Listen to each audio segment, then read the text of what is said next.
Hey guys, I'm Ray, and we are streaming blacksmithing for as long as possible. You know, for the I guess for the next 2.5 hours. Hopefully, fingers crossed. Um, so it has been about a week since we've been back in the shop. So it is absolutely amazing that we are back here today. I'm really excited. So Monday I was still recovering from going to the conference on or over the weekend, and Wednesday I was unable to stream because I guess I the charging cable for my laptop uh, ended up in my partner's bag, and he took it to work with him. So I didn't have enough power on the laptop to stream for more than I think I was live for 8 minutes. Um, so yeah, the laptop's a little bit on the older side. It's about 10-ish years old, or a little less than 10 years old. And so its battery life is kind of abysmal. So unfortunately, that kind of killed Wednesday's stream.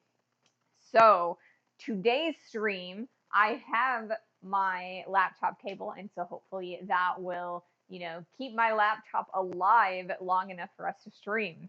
Um, so ordinarily, I would be a little bit more worried about my internet connection because it's kind of been stormy and rainy today.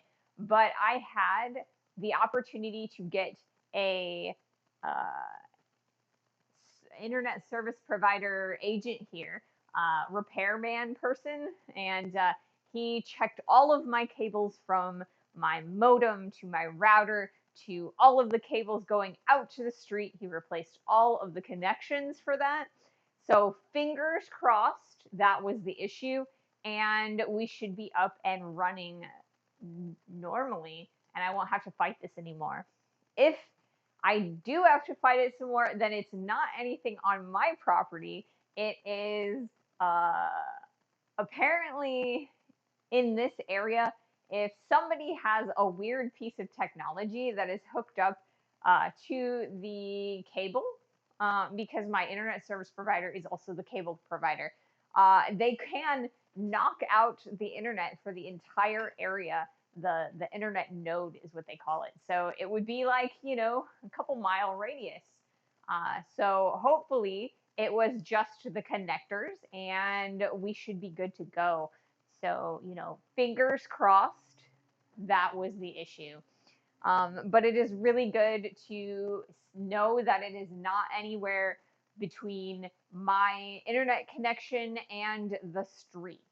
So hopefully I don't have to, fight that anymore. So I'm really excited for that. Knock on wood, that I don't have any other weird technology issues. Um, so as everybody knows, many people know, on Friday after stream, I went over to Indiana, and on Saturday, I spent the day at the Indiana Blacksmith Association's conference. So I live streamed from there for about an hour, and I was there for from 9 a.m. all the way until about 5:30 p.m. And I had an amazing time. I got to talk to all kinds of blacksmiths and vendors and people who are associated with blacksmithing. It was an amazing time. I had so much fun. Um, and I learned a lot as always. And this time I actually had a money budget, so I was able to go to the tailgate sale and take a look at some of the stuff that they were selling, and or that the vendors were selling. And so I had a $60 budget. Welcome in. Don't let the 13th haunt you. Thank you so much for the resubscription. Welcome in, Mahalo. Welcome in. Thank you so much for that subscription. Um, so yeah, I had a budget of about $60, and a lot of the stuff there was really on the high side, and it was a little bit expensive. And So I wasn't able to get some of the stuff that I really wanted to take a look at. There were a couple of rivet forges that I really wanted to restore, and maybe some blowers and things like that. We do need a blower for the forge that we fabricated 2 weeks ago, not like this last week, but the week before. We finished that up, and I mean, we still need a blower for it. I do have a couple blower options, but I was hoping to get more of a traditional blower, like a hand crank blower. Unfortunately, I just didn't have the budget for that, but I am going to show you guys my haul. I was able to, find a few pieces that we can take a look at and maybe do some stuff with. Um, so in just a minute, or I guess about 30 seconds, I'm gonna, because I have an ad running and I'm not sure if some people probably have the little ads, some people might have the big ads. So I want to make sure that everybody gets to kind of see the haul. So I'm going to take a drink real fast. Pretty soon here too, we will start up the forge because we are going to continue on our rose project. And yeah. Oh, I forgot to change the title on my stream. Let me do that real fast. I'm sorry, guys. I'm not chatting on or from my phone anymore.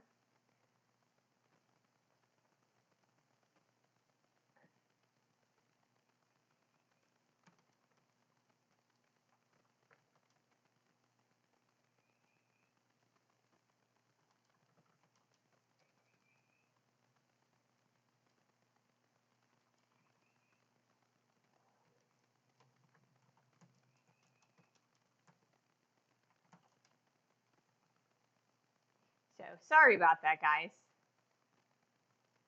I have changed the title. Because, yeah, we are back after a week and we are going to, take a look at our, we're going to continue working on our rows. Right now, this is our stem. It's really square right now, so we're going to round this out. And then we are also going to continue working on making this little tenon so that we can rivet all of our rose petals on here. So I think what I'm going to do is I might actually start up the forge so we can start heating this up. I definitely want to get this all nice and finished up so that on Monday we can start a brand new project.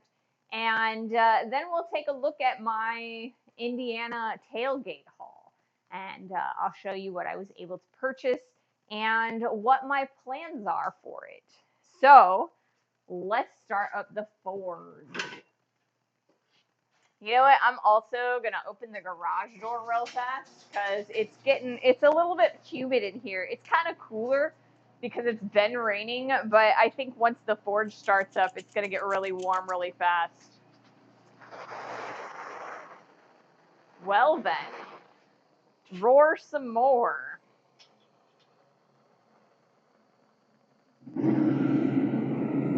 There we go.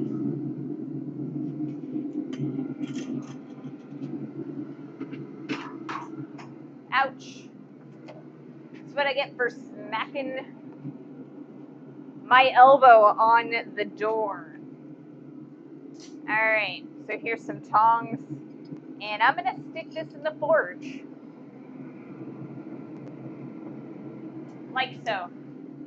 Alright, so now I'm gonna go over my Indiana haul from the tailgate sale. So you guys kind of saw me going through the tailgate area, but I didn't really get to show you a lot of the actual vendors and what they had.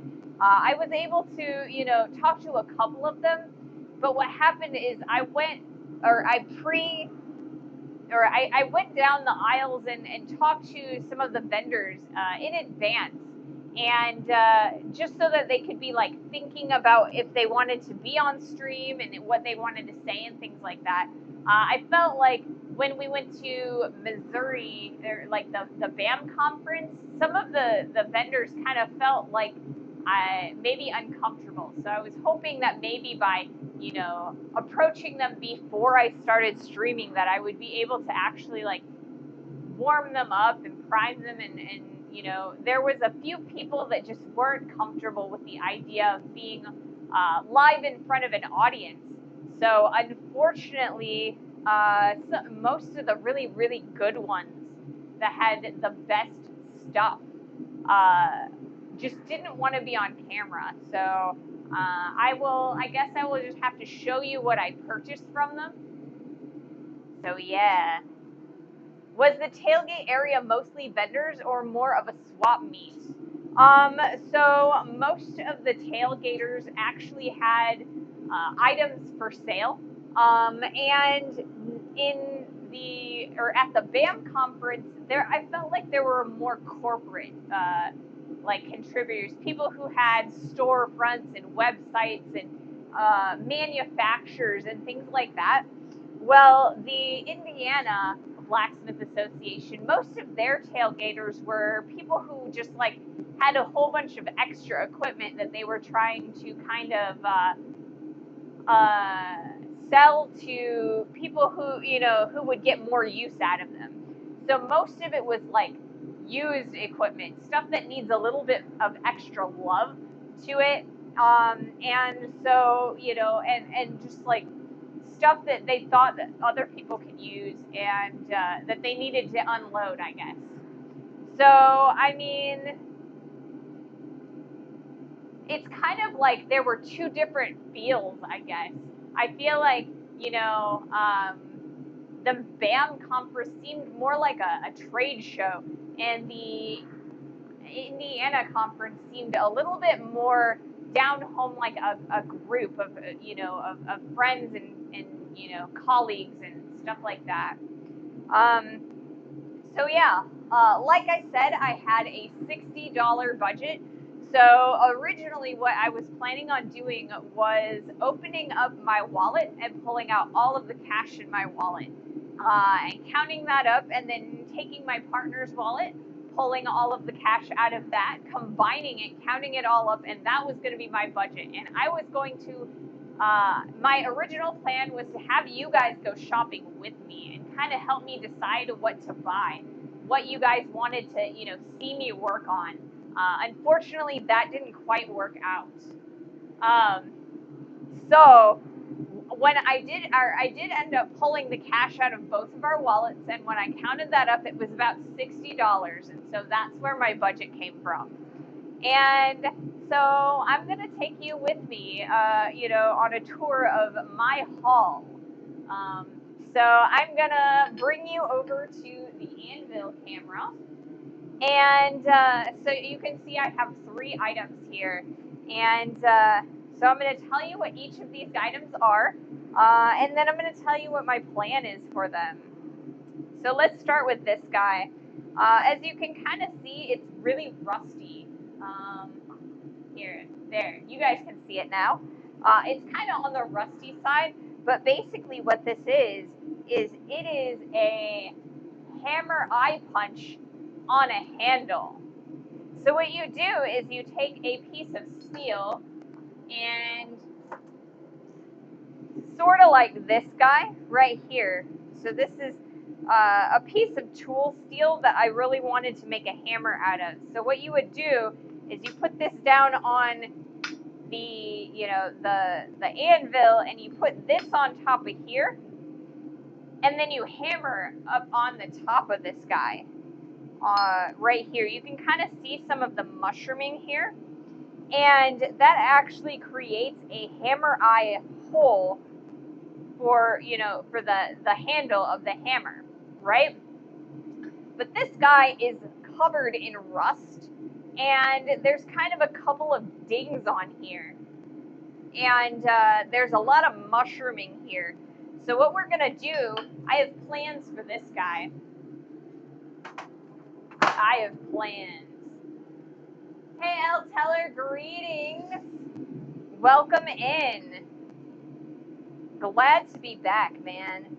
So we are going to take all of the rust off of this guy, and I'm gonna address a little bit of this mushrooming.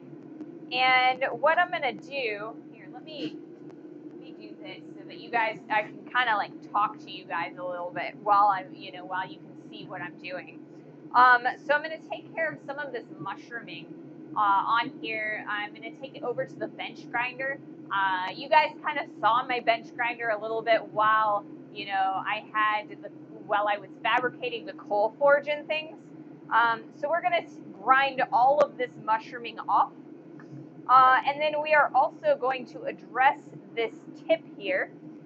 This is a very flat tip, and so it's going to create much more bulging when you actually use this guy. So a lot of newer people, or like a lot of people who are currently making tools, the new idea for this is to actually kind of make an angle this out. So if I take the chalk, we're going to kind of make a little diamond-y shape on the end of this. And that's going to make it so that we're losing less material when we punch the eyes on this guy. And I also want to address this handle. This handle is incredibly dry, and because it's dry like that, as I continue to use it, it'll start splintering. And it'll be a pain in the butt to use, so we're going to replace this handle. And the reason I've decided that we're going to grind off all of this extra material is because this is a mystery metal. And good evening, Sandwich. Welcome in. Welcome to the stream. So this right here, this head, it's a mystery material. And because I don't know what type of steel this is, I don't know how to retemper it so that we get that nice hardened tool, the tool steel hardness on this. So what I'm going to do is we're just going to grind it right off, and that way it keeps its temper and it'll be usable as is. So that is the goal for this guy. That was our first tool. I paid $25 for this guy. So I think that's a relatively reasonable price for a hammer eye punch. Needs a little bit of love, but we got that. So our next piece is this guy right here. And you guys that watched the stream might actually recognize what this is. This is that Flutagon steel that Coal Iron Works was selling. This is their piece of, it's the smallest piece of that steel. So this is a little over a 12-inch piece. So I don't know, what would it be? It would probably be around maybe 30 centimeters or something like that of Flutagon shaped steel. And this is a low carbon tool steel is what they were talking about.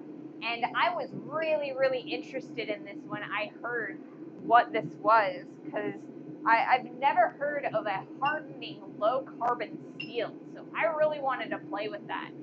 So my goal for this guy is to create another, or like a hammer eye drift, right? So the first tool that we looked at, this guy, is a hammer eye punch. And so this guy is, I want to make this into a hammer eye drift. So it will hold the shape of that round, or like of the oval hammer eye as I am working with the material, making the cheeks and things like that. So I'm really interested to see how this works, and we will see if we've got enough material to make a hammer eye drift, like a useful hammer eye drift. Now it's a little on the skinny side here, so I think we're gonna have to upset it so that it thickens it out just a little bit, and we'll see if we can do that. We'll see how well it works.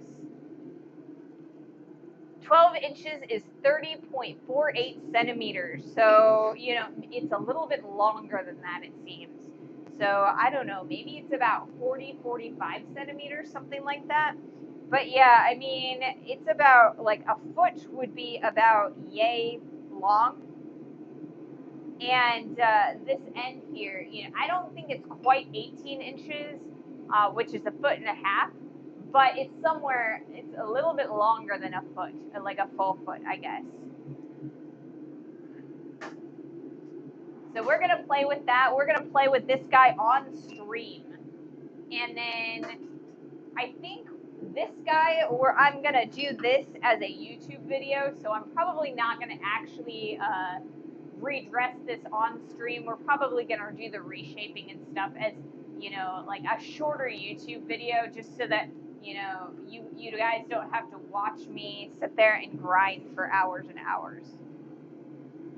So this guy is probably my favorite piece that I was able to pick up at the, at the tailgate sale. Oh, I forgot to tell you that this piece of steel was $20. So if you add up $20 and $25, that's $45 of my $60 budget, which means I really only had about $15 left, right? Hi, Mound. Oh, God. Welcome in, welcome in. So this guy right here, this is a cone anvil. So this one is unique in that it's a hardy tool. So it goes in the square hole that sits in the anvil, right? So this one is unique in that you can use it this direction, or you can pull it out and use it that direction. And that is so ingenious. I love this, right? So this, when it's in this orientation, this functions exactly like how the horn of the anvil functions, right? So, if you just, or like if I needed to, work on the horn of the anvil, but the horn, the angle, sometimes it just doesn't quite work the way I need it to. So being able to turn that horn at 90 degrees and work off of this, like so, is going to be so, so convenient. I'm really excited about that. And then I can also use it upright. So, it's so ingenious, right? I've seen so many of these where they're only vertical, but I saw this, I was really excited, and you can see the price there. Let me see. Let me make sure you guys can see that price. So that price right there, it says $45, right? And we did the math. I only had $15 left of my budget. So, how did I get this? Somebody gave this to me. The vendor, he was so kind and so generous, and he was very impressed with the fact that, we have the YouTube channel and the stream. So he gave this to me, to help out the channel. So I'm so excited to use this guy. We're going to use this. We're going to figure out different ways to use this. And this is a great tool. I'm really excited about this guy. Is the weld going to hold up when you are hammering on the thing with full force, especially at the tip, which provides some leverage on the weld? So when I'm using when I'm actually using the horn of the anvil to draw out material, I am actually using my full force, right? But when I am using it to kind of curve a piece of material, I tend to use very soft, very half on, half off blows. And so that's really what this is going to be best used for. So you're not going to see me actually using full force on this cone. It's more going to be, for rounding things out, as a backing. So if I wanted to make rings or curls or bracelets or things like that, I would use this guy. But yeah, you are right. A dog is running in my yard. outside. So as long as he doesn't come in here, we're okay. But yes, there is a loose dog running around. I'm sorry. But yeah, so as long as I don't put full force on this, it should be fine. But I cannot use full force on this guy because it will, the weld will break. So you are correct, Sandwich, though if I were to use it at full force, it would break. I see, thanks.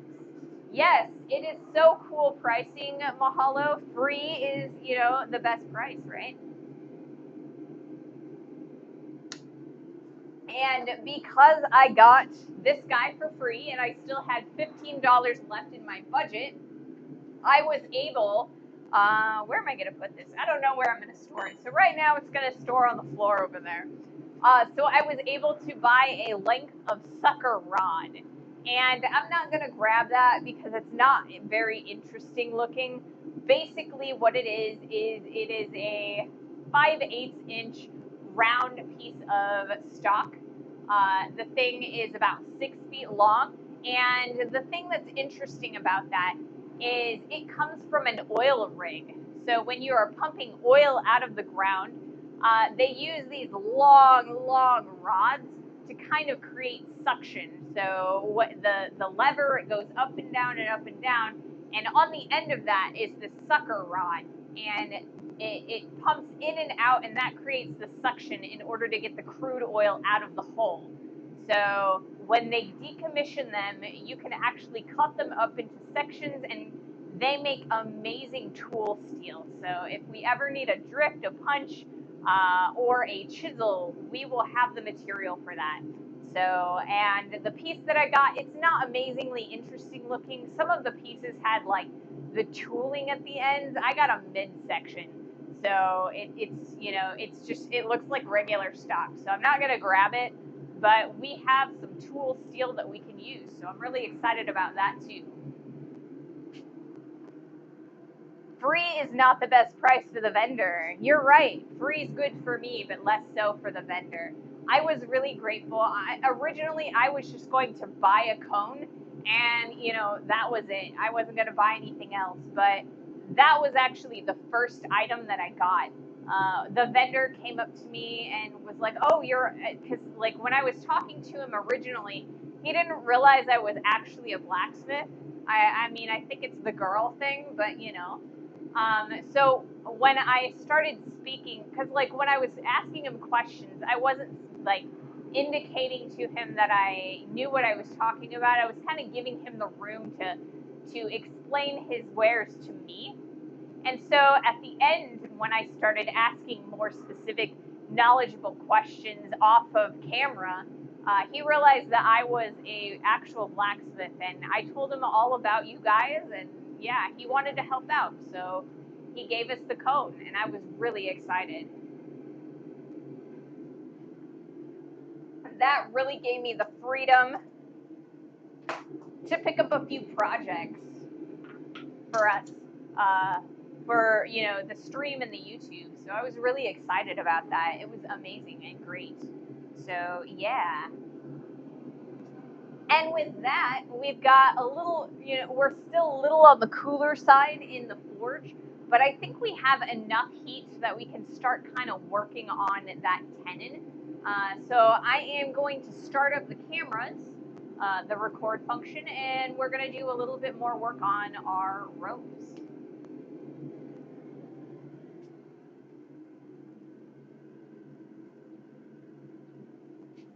All right, that's starting.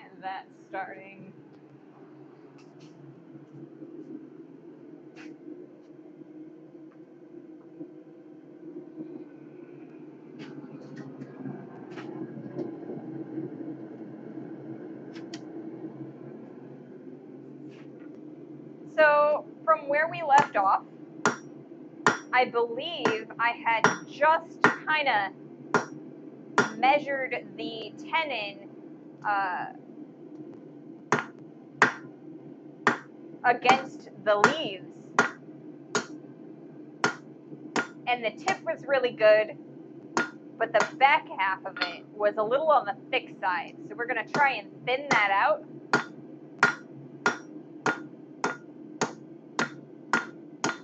a little bit at a time, so that we can kind of take measurements every so often and make sure that it's not too small. So I'm gonna grab a piece here, and ooh, we've got a nice amount there. So I think that'll be great. I think maybe one more round to kind of bring it down just a little bit further so that there's less of a gap back here. We're also gonna try and clean up this the shelf area. It's a little bit messy, so I kind of want to fix that a little bit. So we're gonna heat this back up.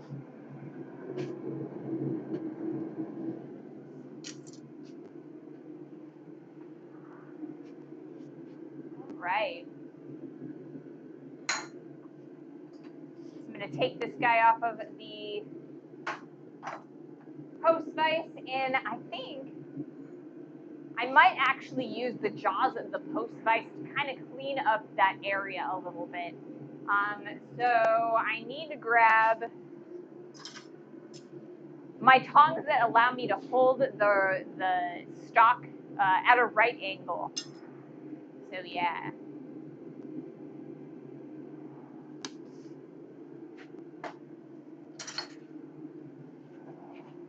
I need another hammer rack. Put that down there for now. So yeah, this week has been really trying for me, I guess. On Monday, so we went to Indiana and on Saturday, and like I said, I was there from 9 a.m. to like 5:30 p.m. And after that, we actually drove home, and it is a 4.5 hour drive. So we didn't get home until almost 10:30, 11 p.m. And it was and that's even with the time change, because I live in Central and Indiana is in Eastern time. So, we got home at like 10:30, 11 p.m. because we still needed to get dinner and things like that. So I was absolutely exhausted. And so Sunday, I was barely able to get out of bed. And it was awful. So I just, I borrowed too many spoons, I guess. And so I definitely wasn't really able to do much of anything on Sunday. And then on Monday, I just needed another day. I still felt run down. I was able to like move around and stuff, but I wasn't amazingly ready to get back out here into the shop. I was afraid that if I came out, it would get a little bit worse. And so I just took that day off, a little bit more rest doesn't hurt, right? And then Wednesday, I tried to come back, and yeah, the charger for the laptop was missing. And I spent 45 minutes looking for it, and I could not find it anywhere. And I was absolutely terrified that I left it in the hotel room. And I mean, that would just be, the best, right? Because I mean, this thing is like a 9, 10-year-old laptop. And finding one of those, a replacement for that, would be awful. So, I think I would have just had to actually replace the laptop, because I just don't think that it would be possible to find the correct charger for it. So I was grateful when my partner texted me back and said, I found it. It fell out of my bag in my car. And I was like, yes. So I was unable to stream, but I didn't have to replace my laptop. So that is amazing. And we are back today. We are stronger and ready to go. So I am so happy to be back with you guys.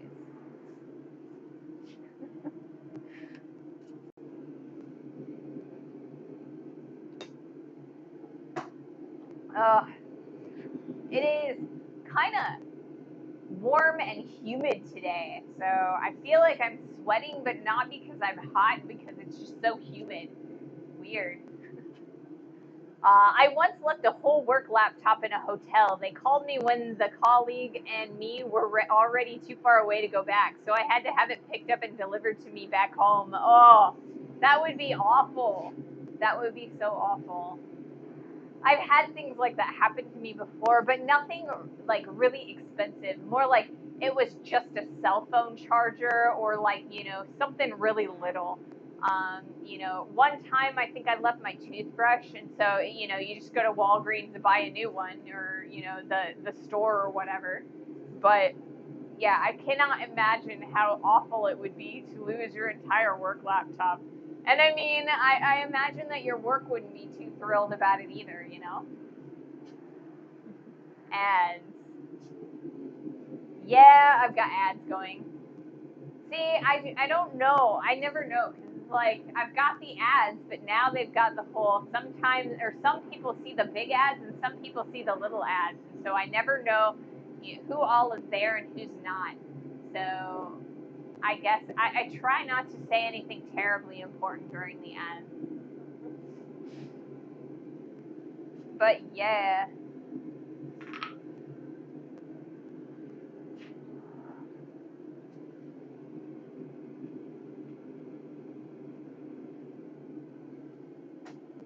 All right. It looks like we got maybe 15 seconds left of ads. And then I guess, we'll repeat that maybe. But yeah,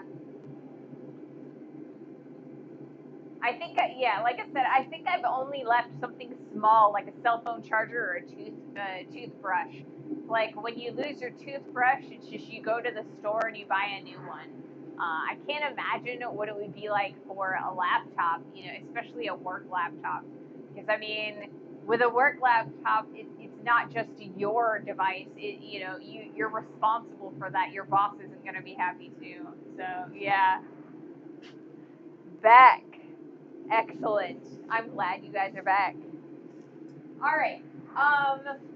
So I think the next thing that we're going to do with this guy is we are going to bring it over here to the post vise, and I want to hold it at a 90-degree angle, or like I want to use these tongs to hold the stalk at a 90-degree angle, and then I've got the jaws cracked, right? So they're not all the way closed, but they're not amazingly open. So what I'm going to do is I'm going to hammer the end so that and I'm going to spin it around so we're kind of creating a cleaner shelf. And so hopefully that, cleans up that transition between the tenon and the end of the bud. So that is the goal there. That's my thinking anyway. I had it fetched via express shipping, so it was back pretty much the next day. Well, I mean, still, that's a day of lost productivity, And the boss is probably not thrilled about that. Unless you have like a different, or like maybe that's your mobile setup and you've got like an in-office setup or something. I just know that, if I lost my laptop, I'd be kind of sunk for out here at least. I do have a desktop, but that's more my gaming PC, and I also do my edits on it. So, All right. Raw. We are going to drop things all over the place today, it looks like. So I'm going to pull the piece with this guy, and then we're going to transfer to this guy and go over there. I think we went back over the weekend and there were several laptops. Wow. At least you weren't the only one, right? So I think I'm going to keep it on the wide because I don't want to move the camera right this second. So yeah, I think it's all right.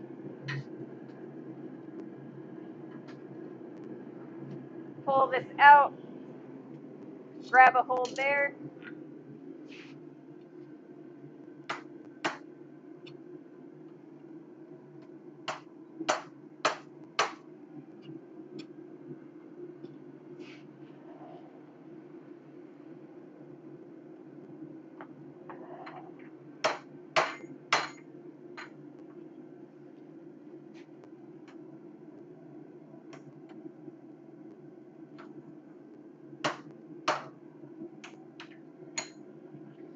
All right, now we're gonna kind of take a look at it. It looks like I did all right, but not amazing. I think I actually made it a little bit messier in some areas. So I'm gonna go over it again, and yeah, we'll see. We'll see if I can clean it up anyway.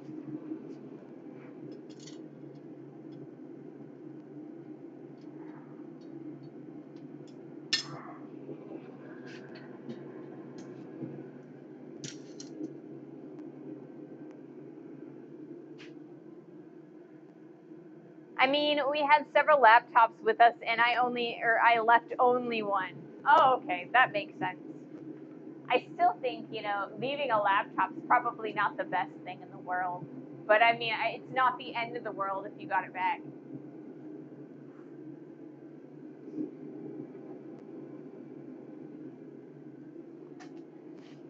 So, like I said, we got a few new tools, and if you can kind of, guess a little bit, everything I got was kind of hammer related for the most part. So I'm really starting to gear up so that we can actually make our own hammer. So I've got a few things that I want to work through as far as how I want to set everything up, because my coal forge needs to either go outside, or we'll have to come up with a way to kind of vent the smoke from the coal out of the shop. Because right now there is no ventilation or anything to get the smoke out of the shop. I mean, I've got the garage door that's wide open, and then I have the side door that opens up. And that's great for the ventilation and getting oxygen in here when the coal or when the gas forge is going. But it's not so good when I have the coal forge going, because it creates all that extra smoke. It's like a nasty black smoke, and it makes me cough. Um, so I have to kind of figure out how I want to set things up, because I need to use the press. Because if we were doing, or I don't have the stamina to hand punch the holes out of there. So we're gonna definitely use the the press for that. So I gotta kind of figure out and set up the shop again. We'll see what we can come up with. On another trip, I was asked about my heavy hand luggage at board. What do you have in that backpack? A laptop or what? Uh, yes. And then you pulled out like a bunch of laptops. Is that what's happening? Yeah. Awesome. I had a pop up come up on the side of the screen, so I missed some of your comment. And my laptop's being stupid and it doesn't want to close the pop up. Let me see if I can't get rid of it. It's not gonna let me. Yes. Okay, there it goes. Yeah. That's better. Much, much better. So yeah, I need to kind of rearrange the shop a bit so that I am able to heat up the material for the hammer and bring it over to the press with enough heat left to actually work the hammer. So we will see if I can't figure out a way to orient everything. My partner thinks that we should take the window that's over there and open it up and kind of pump the smoke out that side window. But I'm not entirely sure if that's gonna work or not. Well, I'll take a look at it. We'll see if I can make that happen. If not, we might be moving the press out closer to the outdoors, like the driveway. I kind of feel like before I switched orientation, that might have been why, or my logic when I had all of my setup in that direction. But I'm not positive because it was like 10 years ago. Needless to say, we'll figure it out. We're gonna make a hammer on the stream though. And I'm gonna turn on the fan because it's getting really hot. Okay, let's do another heat. This time I think I'm going to do it on the anvil. And real fast I'm going to check my clips because it's been a little bit. Now writing.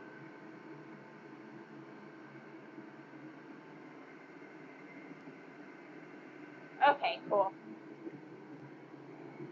It's a lot easier to manage in the edit when I have shorter clips.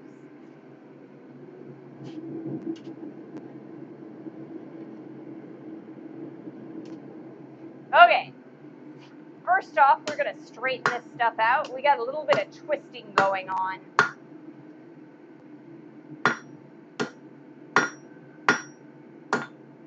And now we're going to try and clean this up.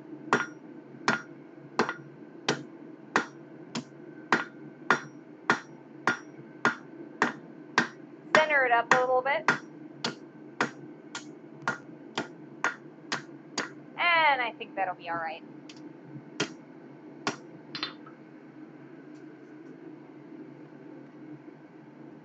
Yeah, that should be pretty good. We've got a lot of material sticking out. So I'm pretty happy with that. So the next thing that we're going to do for this guy is it's still very square. So I'm going to turn this guy around, and apparently I'm going to drop it. But once I get it picked up, we're going to put it backwards in the forge. So we can kind of round it out. And clean up that back end. So yeah, it has been kind of crazy.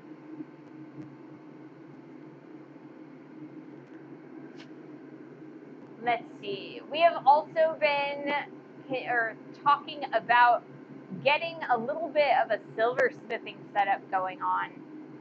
But that involves cleaning out the cold shop back there.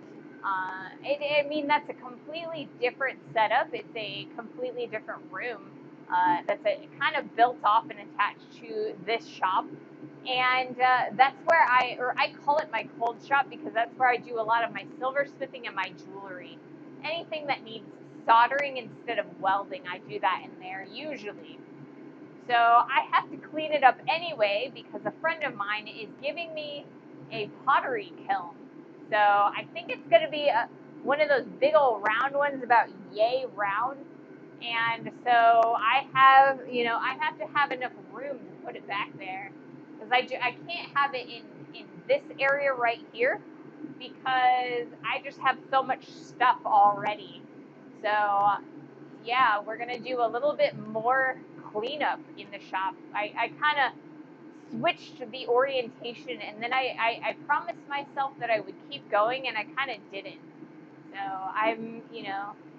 I guess I'm being forced to do that.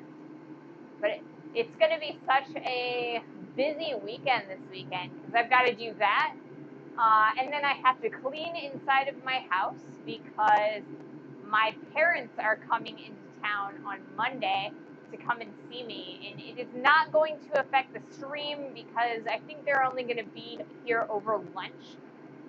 So they told me specifically that they wouldn't keep me through the stream. So, you will see me on Monday.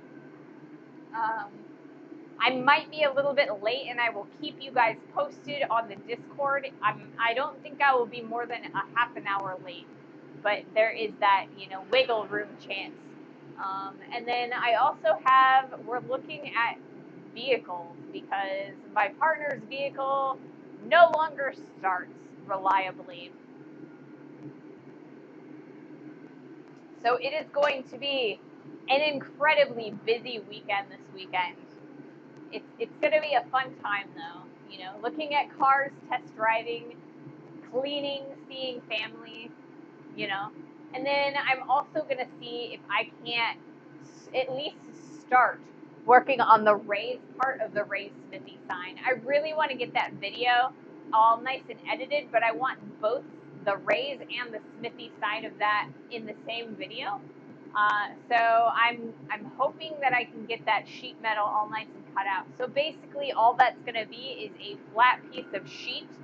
And then I'm going to take a a jigsaw, and I'm just gonna cut out the letters and weld a couple spacers on there so that it comes out of the wall just a hair, because I want to put LED lights along the back so that we can change the colors during the stream. So that is the plan. That should only take me a couple hours, so hopefully I can get all of that done. I might get that done while my partner is either mowing the lawn or cleaning inside the house. So we'll see. We'll see if I can get everything done. So Arduino controls. I mean, there is an app on my phone, and I'm hoping that maybe I can link that app to the Twitch.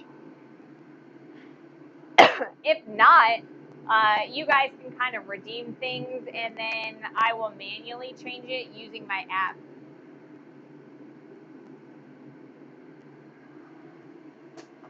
But yeah, LED lights. It's going to be all nice and pretty, and you know, it'll highlight our project wall. And it's something that I promised a long, long time ago, you know, before, you know, over a month ago. So I really want to get that taken care of, you know, since I did promise that forever ago.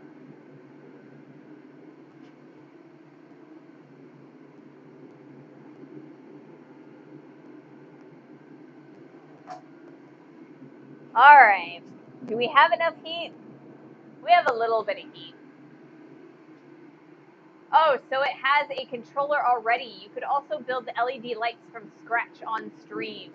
See, I'm not that savvy. I did do a little bit of electrician stuff, stage lighting and things like that when I was in high school, but that was like forever ago. And I'm not amazingly confident at my ability to solder LED lights together. So I'll be right back. Give me just like 30 seconds and I will show you kind of what I have. Because those are right here on the picture. So this is kind of what I've got. I bought these at the Walmarts. And so they're like smart LED strips. So they have an app. They've got the little phone, you know, symbol there. So they have an app that you can control what color they are and like the programming on them. And they have sticky on the back. So I assume that I just get to sticky them on the back of my sign, and then there's a cable, and you plug in the cable, and then you know, use your phone on the app. So that is that is the solution that I think is going to work best for me and my, you know, limited electrical knowledge. So yeah, and I know that there are tutorials online and stuff, but I just wanted to get it all nice and, you know, easy and taken care of, so I don't have to, you know, mess with it. I already have to mess with so much with the internet and the cameras and recording and stuff. I just, you know, I want something easy for once. And every time I say something's going to be easy, it ends up being ridiculously difficult. So, you know, we'll see how much of the ease, you know, they decide to pull the rug out from under me, you know.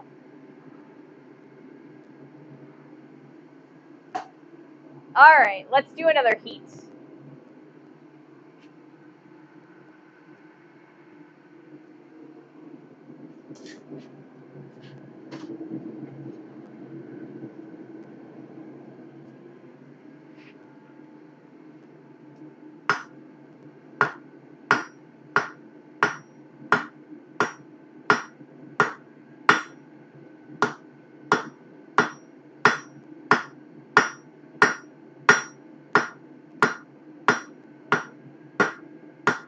So we are starting rounding this out by taking the corners off. So we are going from 4 corners to 8, or I guess 4 sides to 8 sides. I mean, I guess corners and sides are, you know, the same when it comes to this sort of thing, but you know.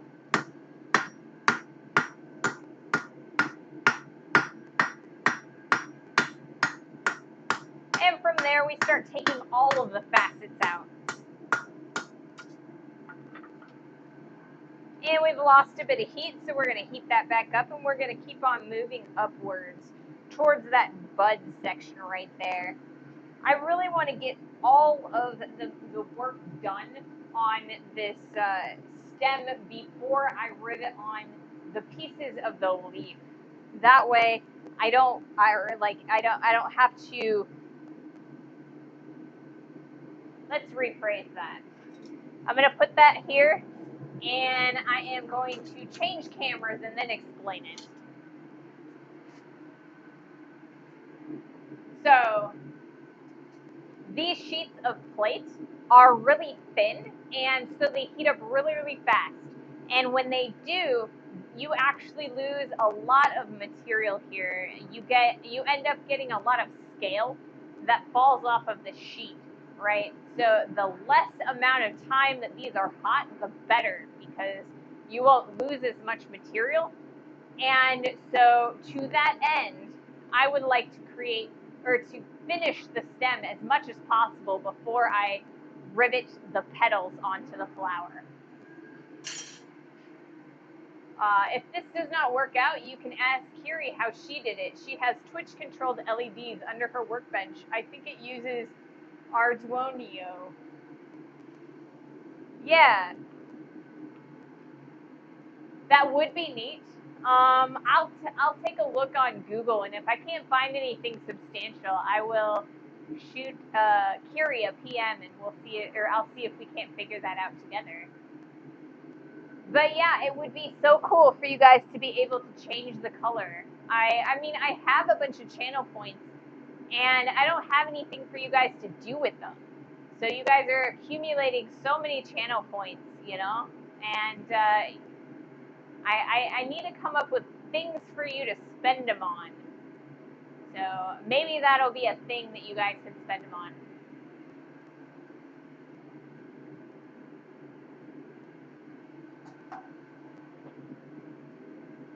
I kind of been trying to keep everything as sleek and elegant as possible. I haven't really added too terribly many like pop-ups and borders and things like that. And like I said, I kind of want to keep things as sleek as possible because I don't know, I feel like I'm running this more as a live show as opposed to a stream. Which, I mean, I am using it as a streaming platform, and I do want all of the interaction, but I don't know. I don't know. Maybe I should.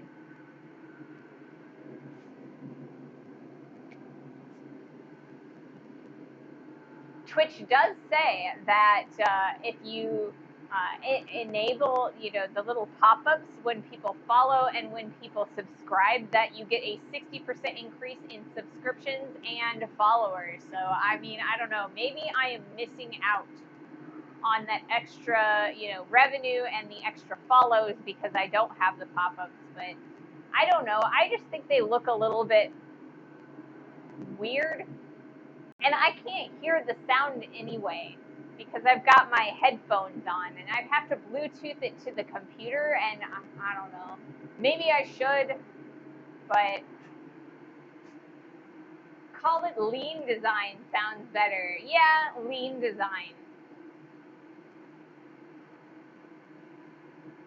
That's kind of, you know, where I'm going with it a bit. At least that's the goal. I don't know. I want you guys to be my real goal is that I want you guys to be able to see all of the stuff like that I'm actually doing within the stream. I feel like there are a lot of people who they have so much clutter on the stream, it's harder to see sometimes. And I mean, no shade to any of them, you know. They work hard for their stream and they get lots of viewers, you know. It's just for me, I kind of like the more lean, clean look.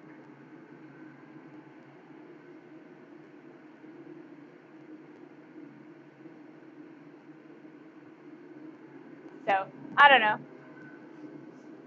Alright, let's do another heat.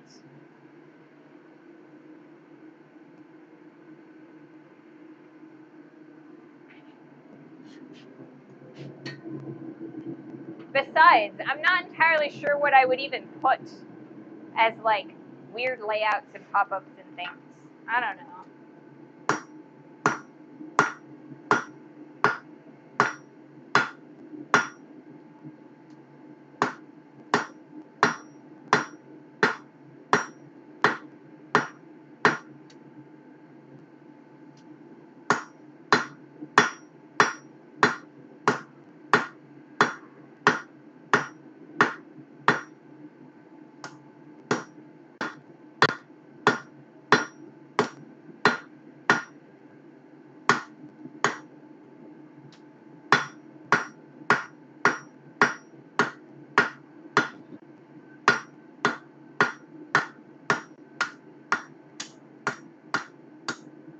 Alright, I think I'm going to do one more heat to kind of get rid of some of these facets and round this out just a little bit more.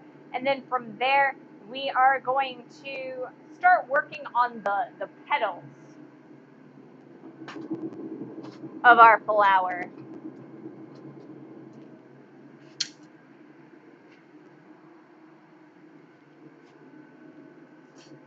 So we've got the petals of the flower, and I want to use the cross peen section, of the hammer, to create grooves and lines and veins to kind of make it look a little bit more lifelike. So if I use the cross peen hammer and in this direction to create lines going from the center to the edge, I kind of feel like it'll make them a little bit more lifelike, give them a little bit of texture, and so that'll be the next thing that we do. We're gonna hammer each of the petals, and then we will rivet them onto the stem. So we have 4 petals to do. We've got the big one, 2 medium ones, and the small one. We'll probably do them one at a time, and we will probably do them all all in one heat. That's the goal anyway. So when I'm ready for this, we'll need to find a flat set of tongs. So let's see if I can't find a flat set of tongs that we could use. That one's a little too fat. These might work.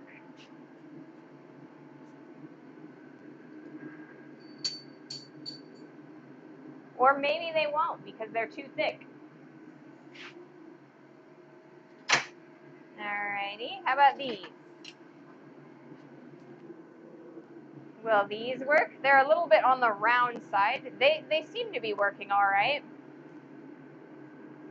We might use these. Then we'll have plenty of space to kind of hammer around like so. So I'll stick those over there.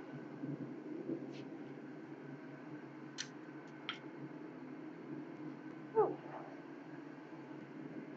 It is really warm.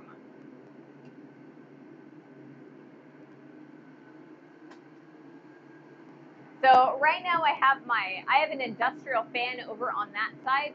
Normally I have it over there and it's kind of blowing directly on the anvil, but I had this idea that maybe I have this like shelf here, and maybe if I have it the fan hitting the shelf, it'll have the air will move around, but it won't hit directly on the anvil to cool off the steel. Welcome in, King Steamroller. Have you made any swords? I have made swords. And if you would like to see one of the swords I've made, this isn't a full sword, but it is a blade of a sword. So this is a purpose-built SCA rapier. And I've got an ad going right now, so you probably can't hear this. So once that ad is done, I will show that again. Wait, I got ads. Yeah. Ads. So I will, we'll do it again once the ad is over.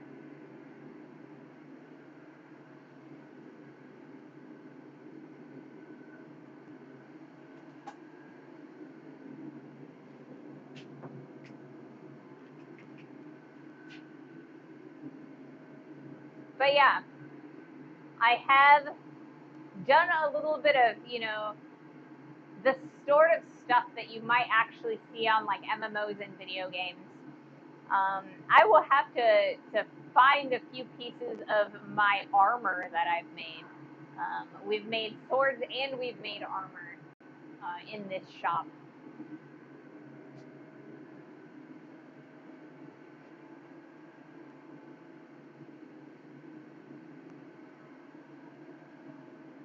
So hot.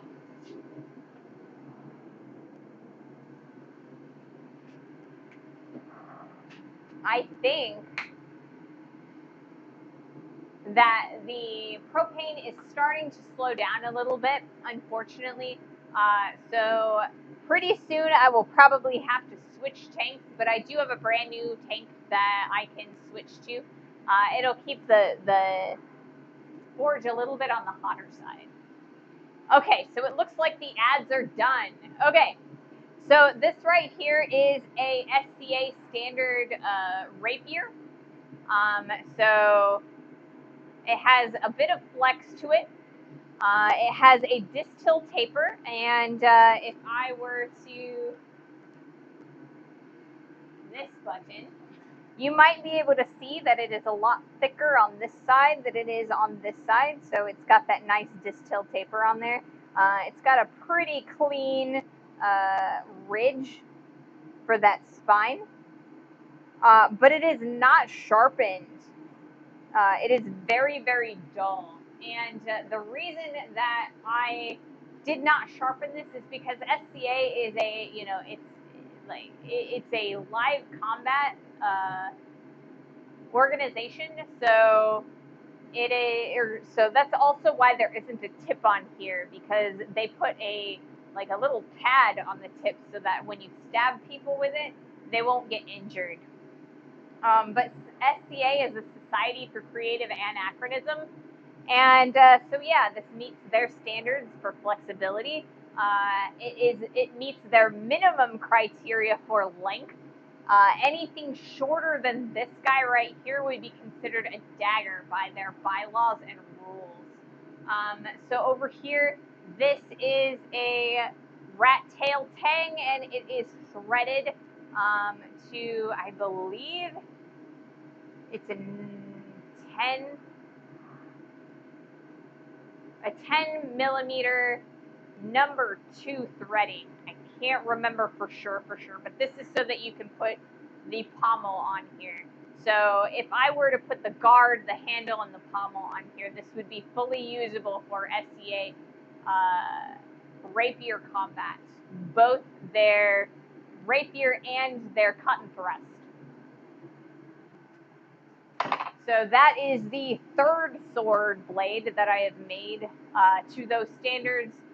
I have a couple, I have 2 of them have the guards with them. Those are in my house. I don't really have the time to grab them out right now, but yeah, so that's one of my blades. I've also done armor. I actually enjoy armor much more than swords. I've always loved making sheet metal and using sheet metal. So I do have a few pieces of armor fully made, but I don't have them in the shop right now. So yeah, I have done swords. Ooh, cool.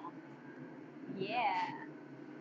We're gonna do one more heat on this stem, and then we're going to throw the leaves in the forge because we're making a rose today.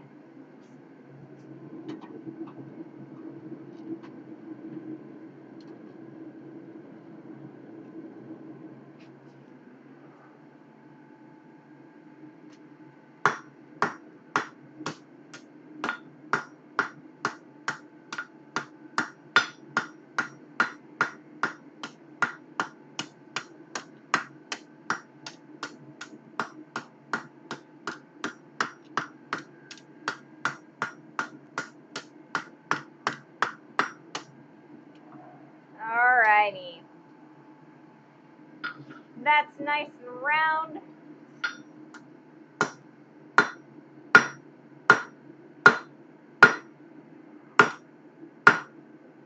Ran that out a little bit.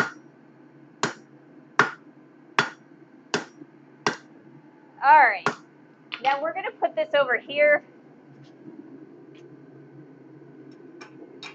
so that it can cool down a little bit. I have a big piece of steel over there that'll suck the heat right out of that. I have these little propane caps on it, so I need to throw those away. Alright. So let's heat this guy.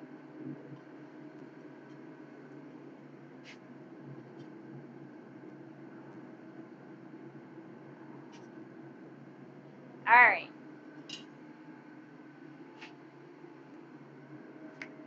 Brains. Oh, I have also done knives. I don't like doing knives. I mean, there are smiths that's all they do. They absolutely love putting together knives, but I don't really enjoy it.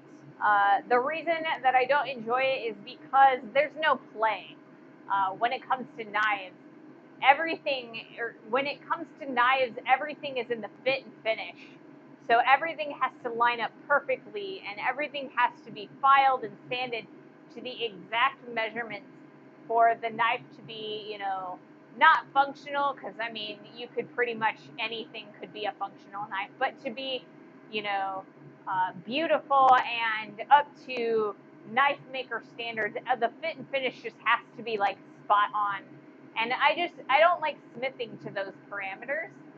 And it also takes a lot of extra grinding and sanding and attention to detail, filing and things like that. And that's not what I enjoy doing when it comes to blacksmithing and being in the shop.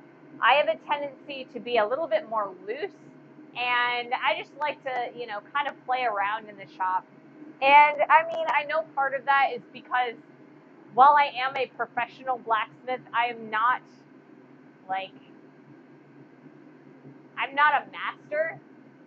I know a lot about it and I do it all the time, but I'm kind of more, I'm more of a journeyman, I guess. So I don't have to be as precise. I can play around a bit.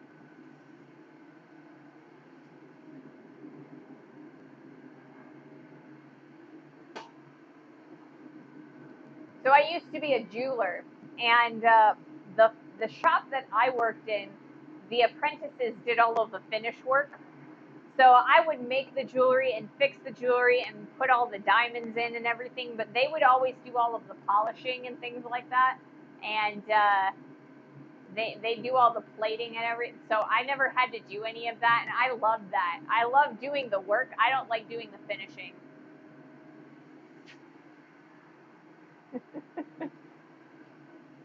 So,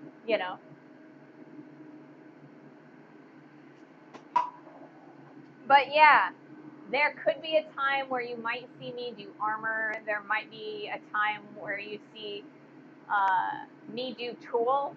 Um, I am planning on making a hammer, like a blacksmithing hammer, not a hurt people hammer, a war hammer.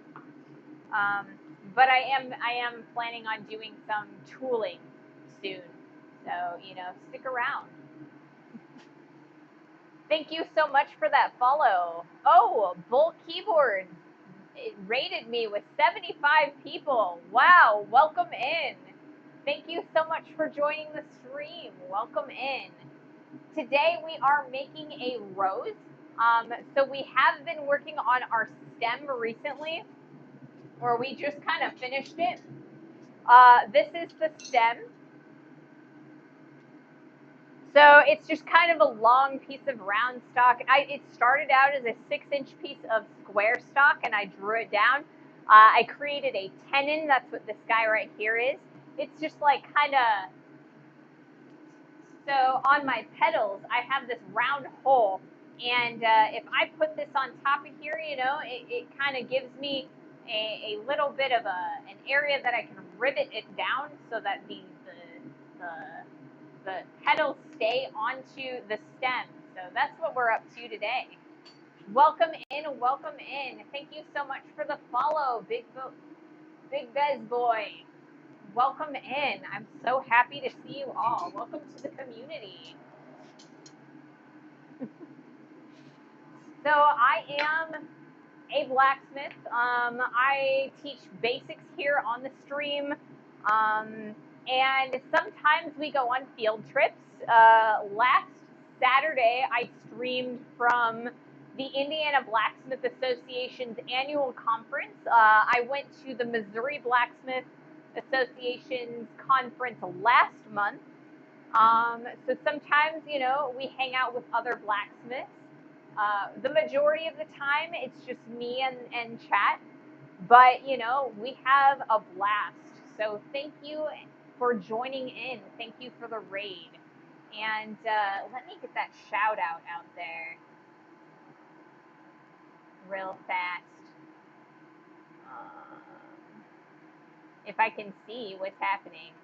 I think there it went. Bowl keyboards. Thank you so much.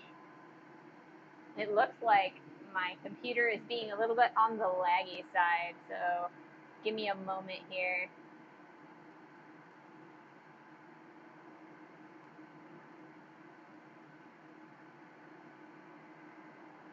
Yes, there we go.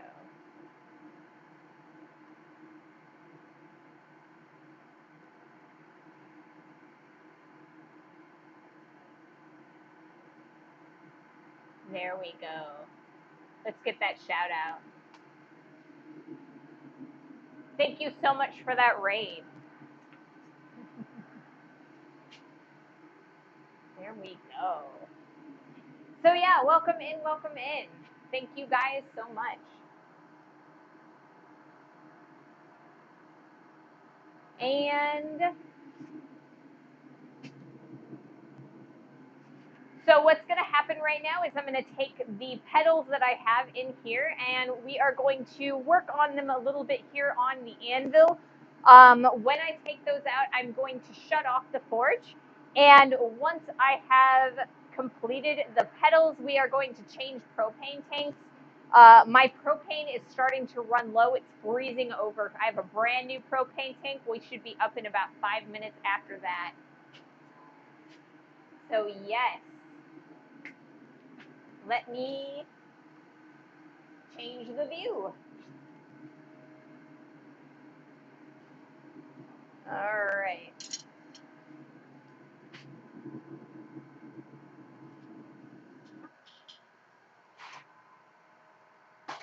Whoops. There we go.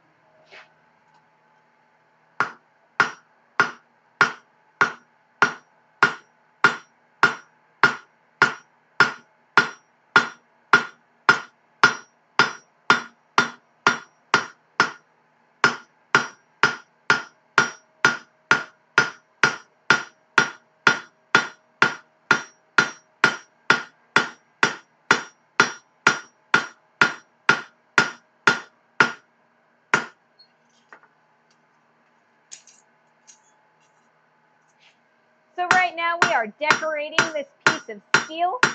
We're kind of trying to make it a little bit more lifelike.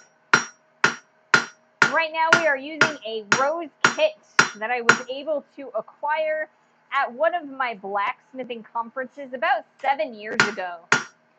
I haven't actually used this guy in that long. I just never got around to doing it.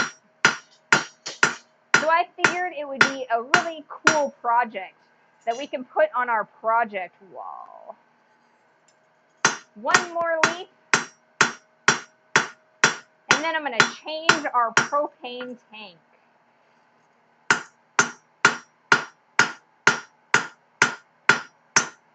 All right, so you can kind of see that there's a lot of little lines in there from the cross peen hammer. We'll get some of that scale off of there. That way you guys can see it a little bit better.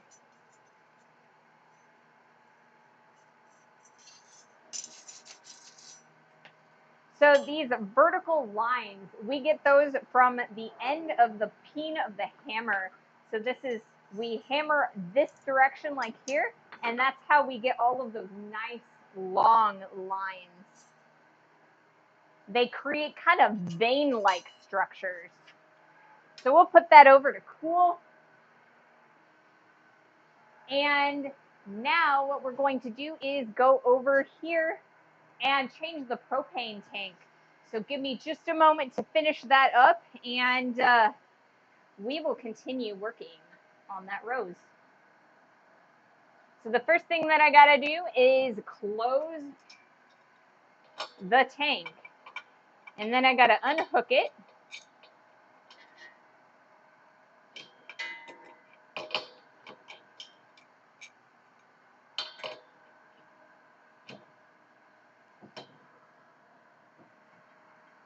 Oh, come on. There it goes.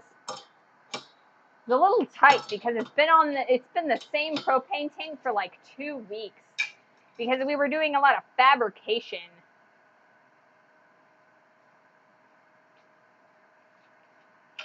Well, 2 weeks ago. And then last week, or this last week, we haven't been doing a lot of streaming. So yeah. Let's start this up. Or I guess we're going to hook this other propane tank up.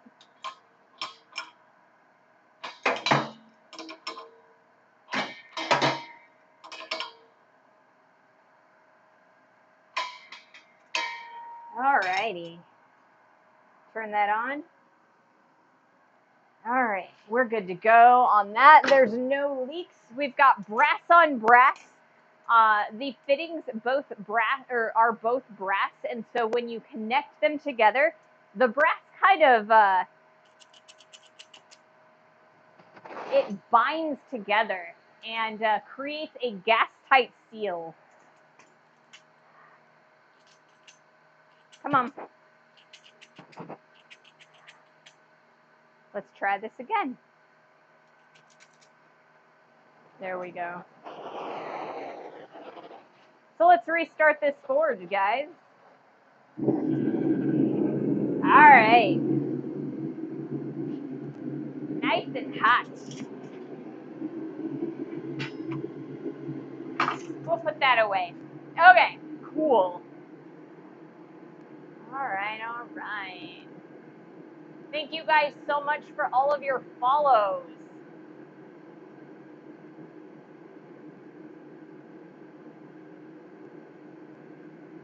My computer is being really, really laggy, so I'm not really able to see everybody.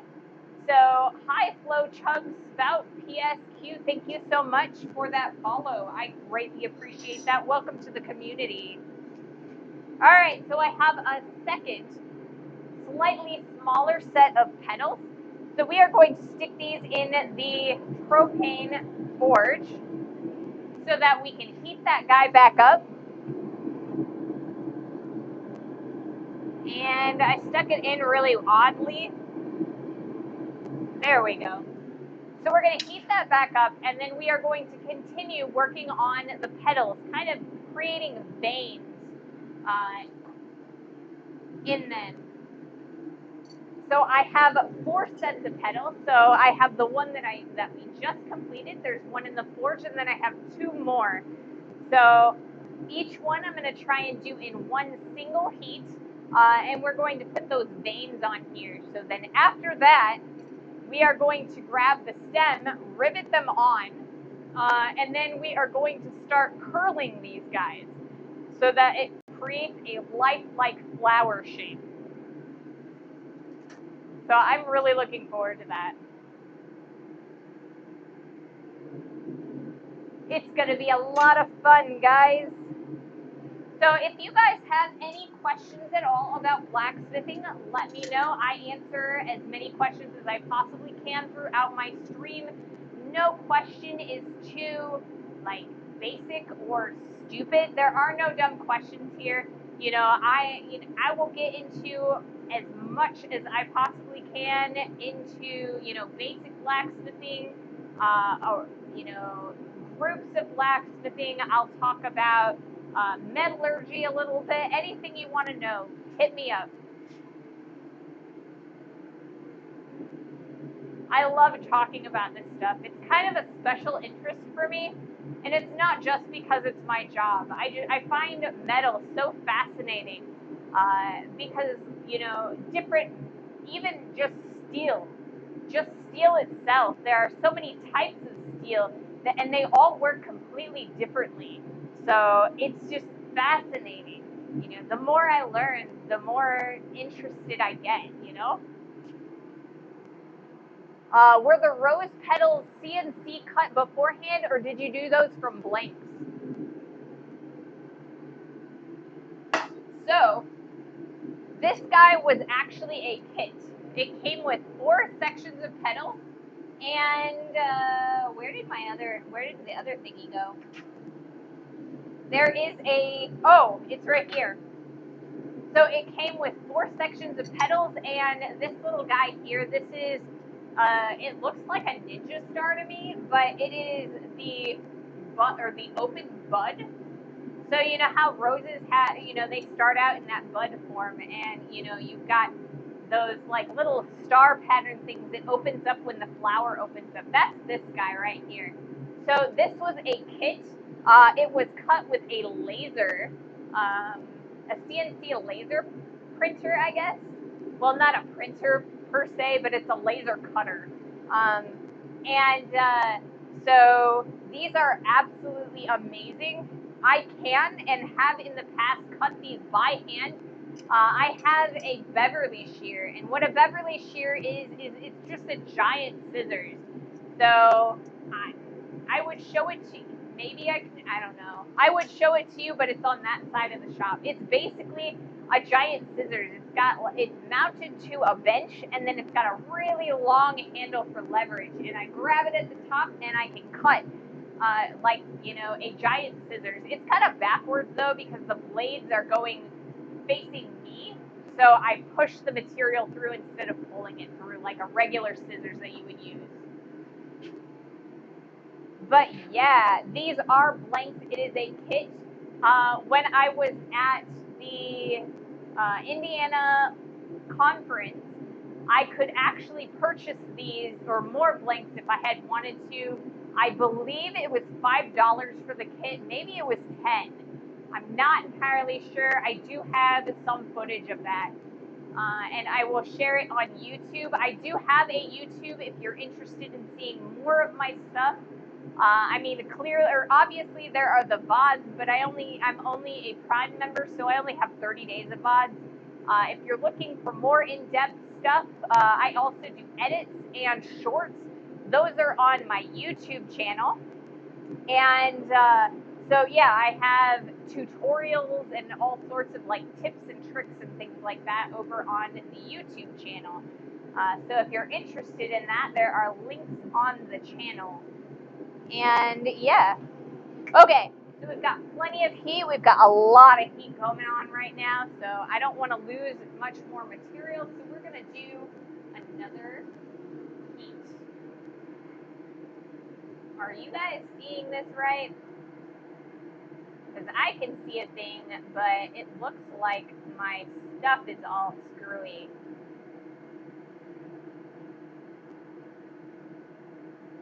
The picture looks good? Okay. Cool. Because my preview scene is all weird and funky, and I'm going to have to fix it in a few. So I'm glad that you guys can see things well enough. Alright, cool. I need these tops.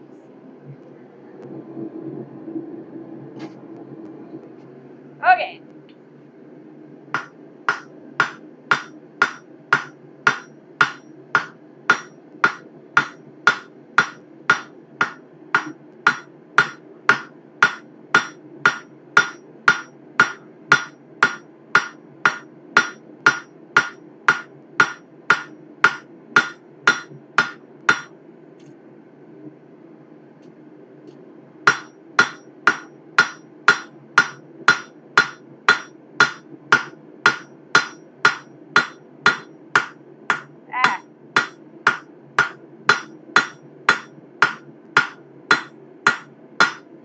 This actually takes relatively precise hits.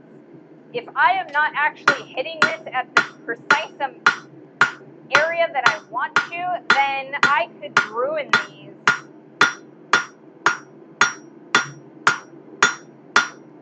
So I've got a couple weird dimples in here, and that's where I've actually missed. So I want to do that as few times as I possibly can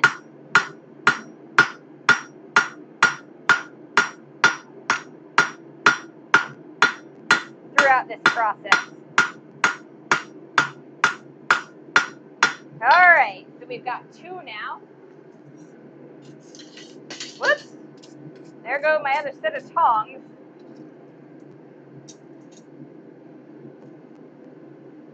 And as I do this, it develops what's called scale. And what scale is it is actually hot rust. Rust has a tendency, or I get a lot of rust from the forge itself. I have no idea what's going on with my preview. As long as I don't hit transition, it should be fine. Fingers crossed. So if the screen has gotten smaller, let me know. I need to readjust it, and I hope that I can readjust it before next stream. And I will readjust it before next stream. Oh, I'm done with my water. Let's grab my other water. Still looks fine. One big scene. Excellent. Whoops. Hanging on to it backwards.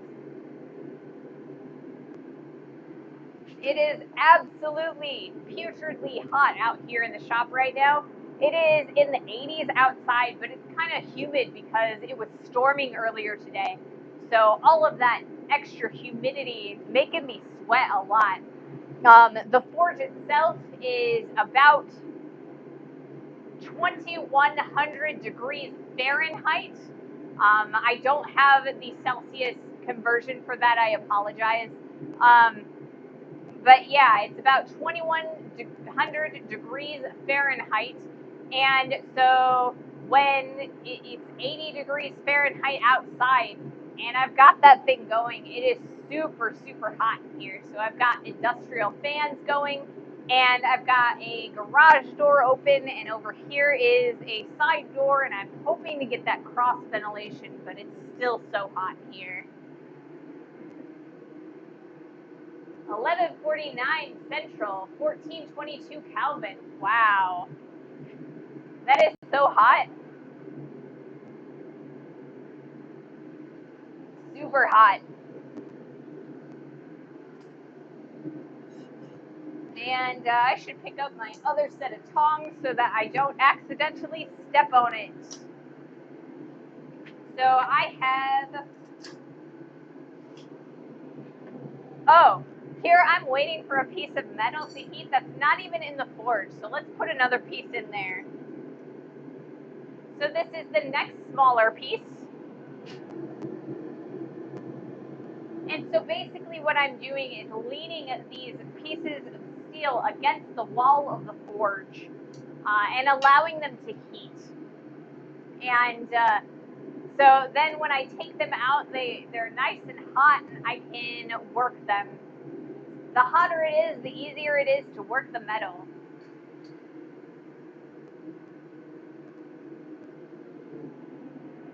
So very, very warm. Looks like I've got an ad incoming. So I always try to make sure that I am not doing anything terribly interesting while I have an ad going. Sometimes I will talk to people, but you know, not everybody can see through the ads. Sometimes they're the big ads, sometimes they're the little one, but I don't have a way to predict that. It just gives me a timer. So I try not to do any heats while the ads are going.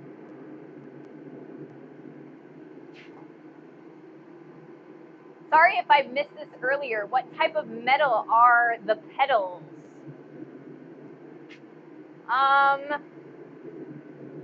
We have 58 seconds left on this ad. Once this ad is over, I will answer that question. But I want to make sure that everybody can hear the answer to it. So, yeah. But, yeah. Let's see. What can I talk about while the ad is going?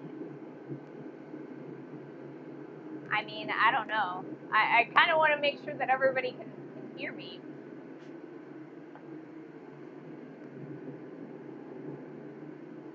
Let me change the clips on the cameras real fast while the ad is going.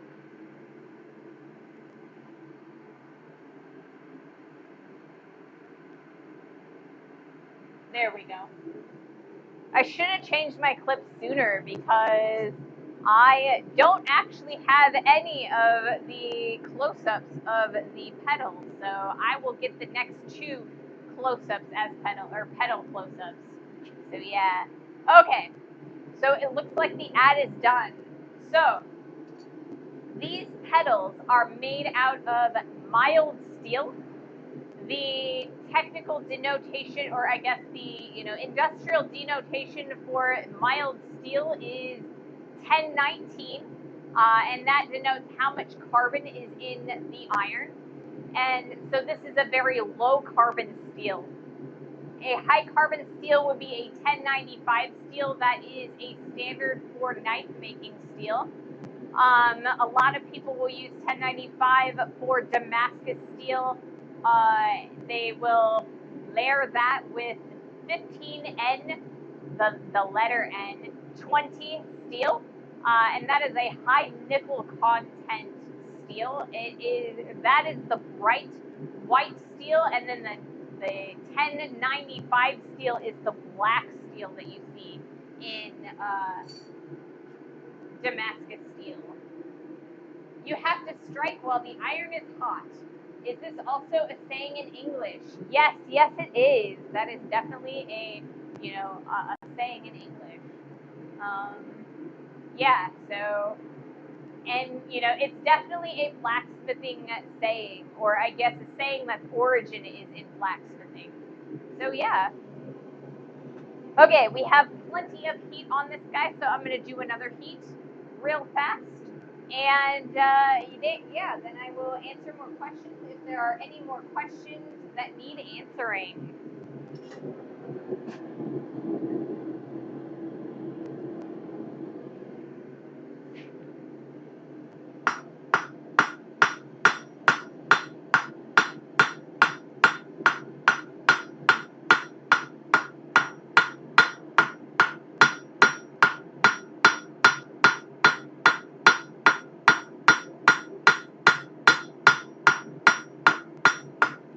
So you can kind of see those little flakes that are coming off of these pedals as I go.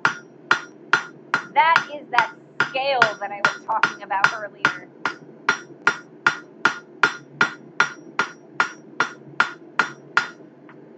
And like I said earlier, that is actually hot rust. It is the oxidation that happens when when the propane and the oxygen mix.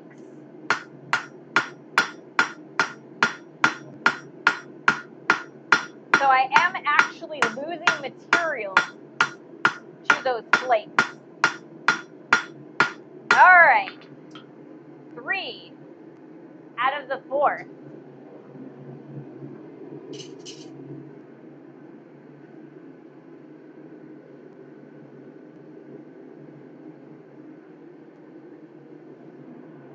And we're gonna put the last one in there. If I can get it in there. There we go. It worked.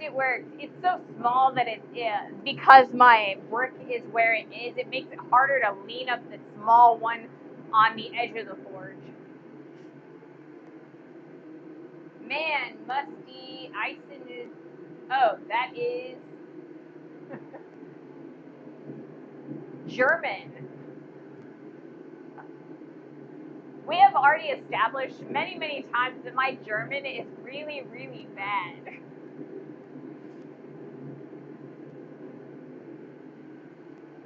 So Sandwich, I will, rely on Google to, to pronounce that for me, or someone who is a native speaker. I think that I'm not going to attempt that one. Indeed, same thing. Oh, awesome.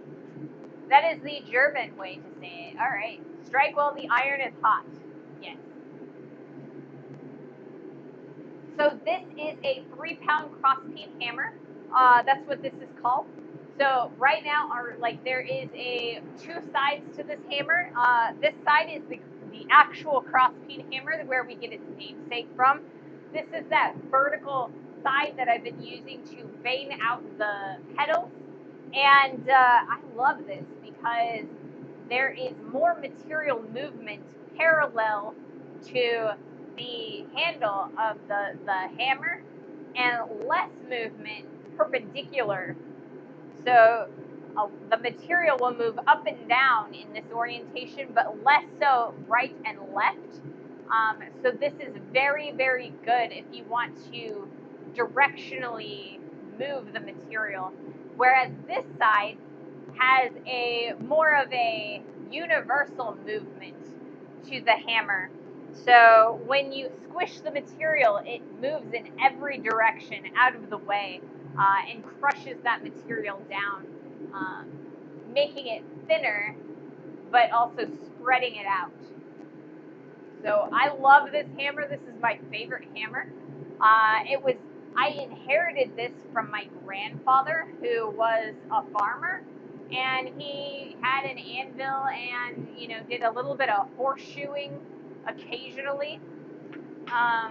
So normally the hammer that I use is this guy right here. This is a 2-pound rounding hammer, and I know it's a little counterintuitive because the faces of this hammer are square, but one side has a flat side and the other side has a rounded face. So you get more side-to-side movement, or all the way around movement with the rounding hammer, and a little bit less and more flat movement with the flatter side. So this is called a rounding hammer.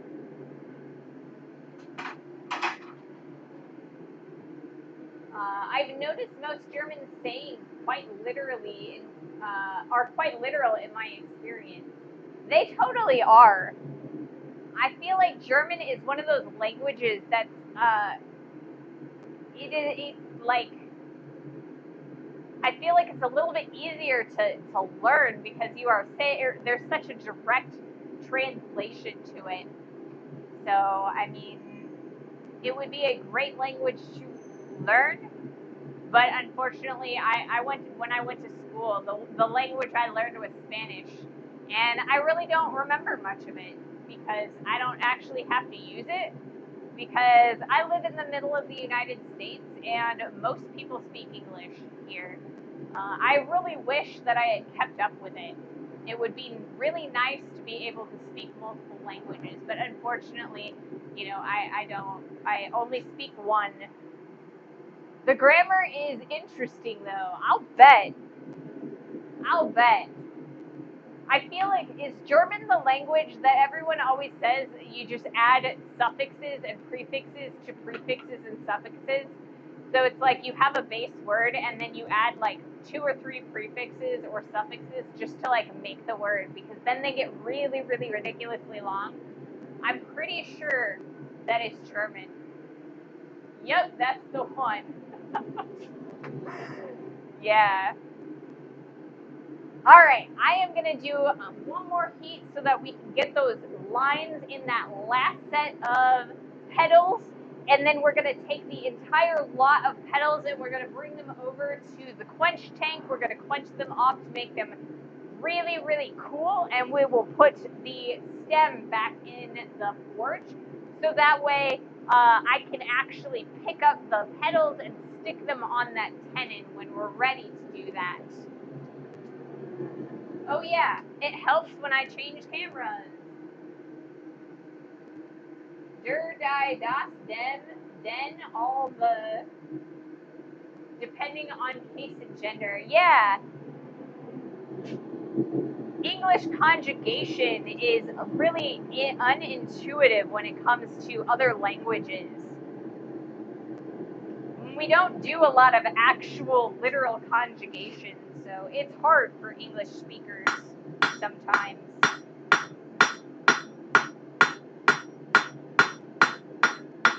So this is a really little set of petals. So we're going to have to be really careful and really precise with them. And I apologize if you guys heard the ambulance go by. I live on a busy road right next to a police station and a fire station, so there's always sirens.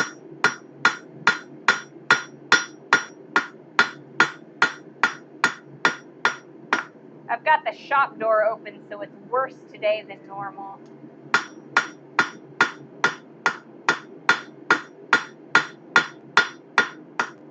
All right. Check that out. We've got our last one. Holy moly, that's a long word sandwich. Such a long word. All right, so now that we're done with all 4 of these guys, I am going to quench them off in the quench bucket over here.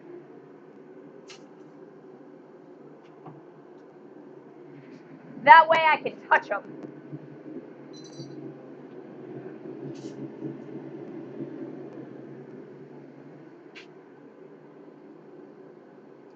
All right. These guys are all nice and cold, and they've all got lines on them.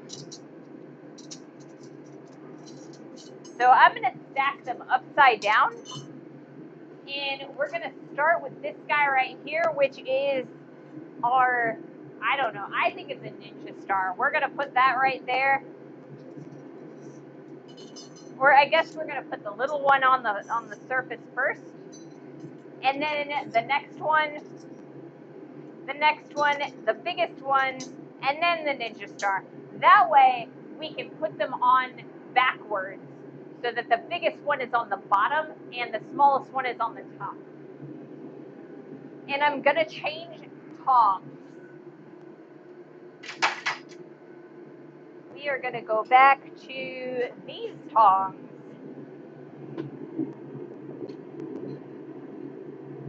So I have about 20 different kinds of tongs, and they all do different things. So this is a universal set of tongs. I can pretty much pick up any sort of square stock or sometimes round stock with these guys. These are universal. It doesn't matter what size I pick or the metal is when I pick it up. I can still pick it up. I have tongs over here. These 2 sets of tongs are all, and these are actually bolt tongs, and that's the tong design. It's because there is this round section here, and it allows you to pick up things like bolts and railroad spikes and things like that. So something that's a little bit longer or has a wider end on it.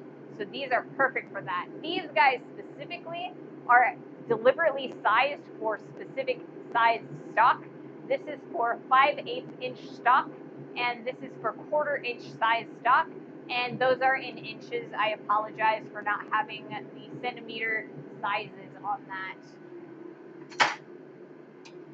It's one of those things where every time I try to translate it, it never sticks. I need to memorize those size translations so that I have the English standard as well as the metric measurements. And if I didn't buy stock in English standard sizes, it would be a lot easier. I wish I could buy it in metric sizes, because metric is so much easier to do math for.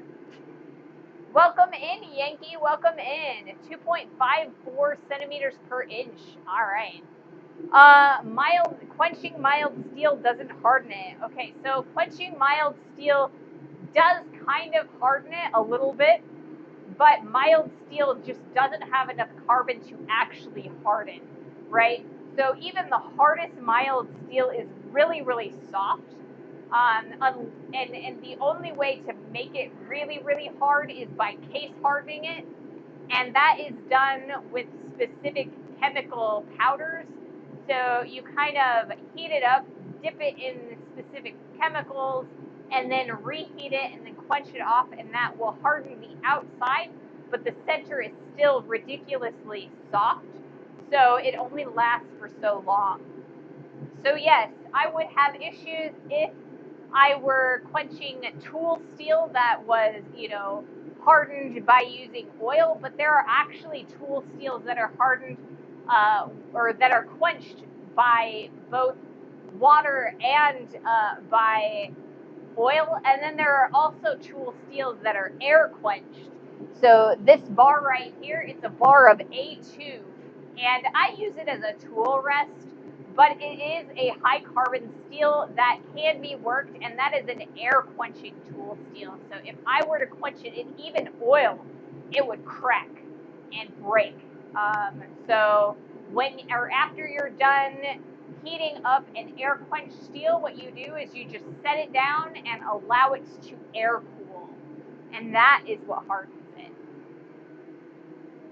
Welcome in, Yankee. Welcome in. I'm so glad you could join us today. We are still working on our rose. We are just about ready to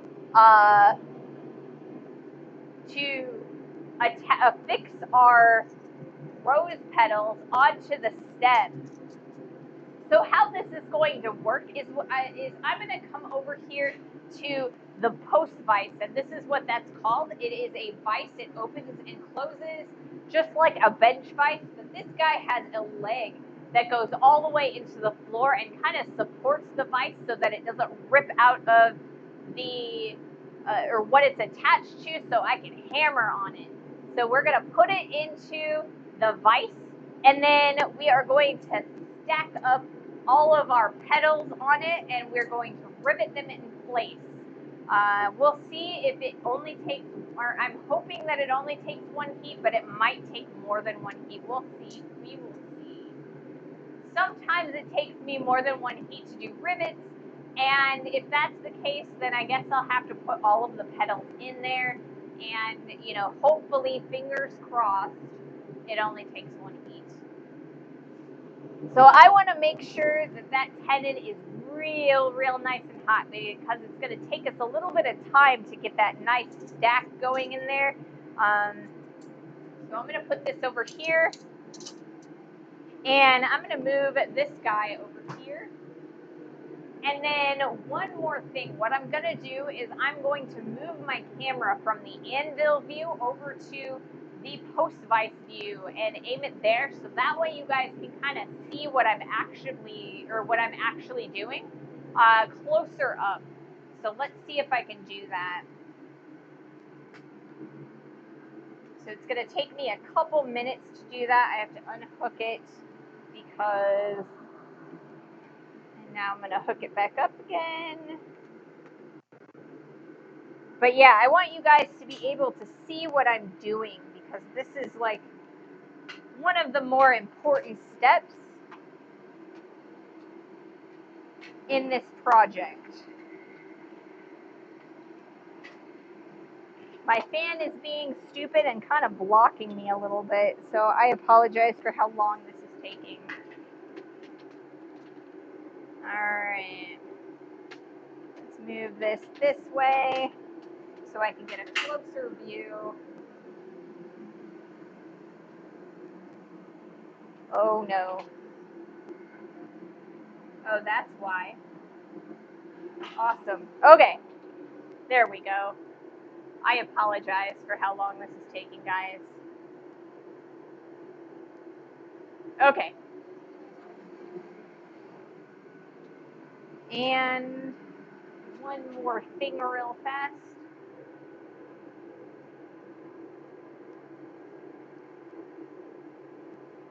There we go.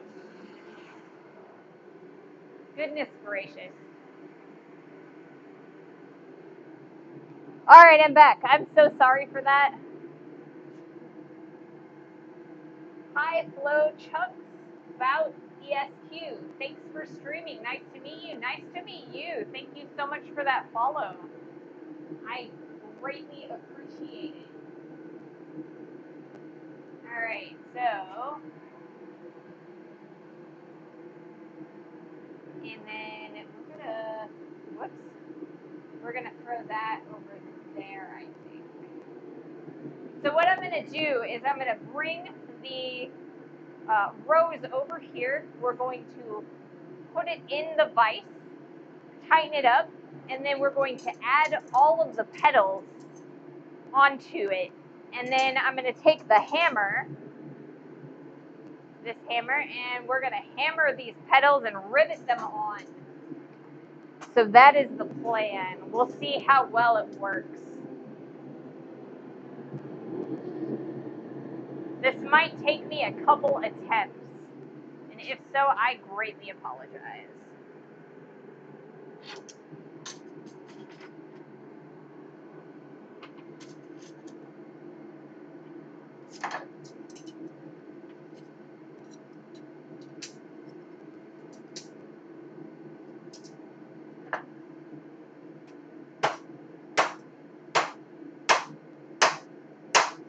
Whoa, I may end up having to lose one of them because the end is a little bit on the shorter side. So I believe I will probably end up losing that guy.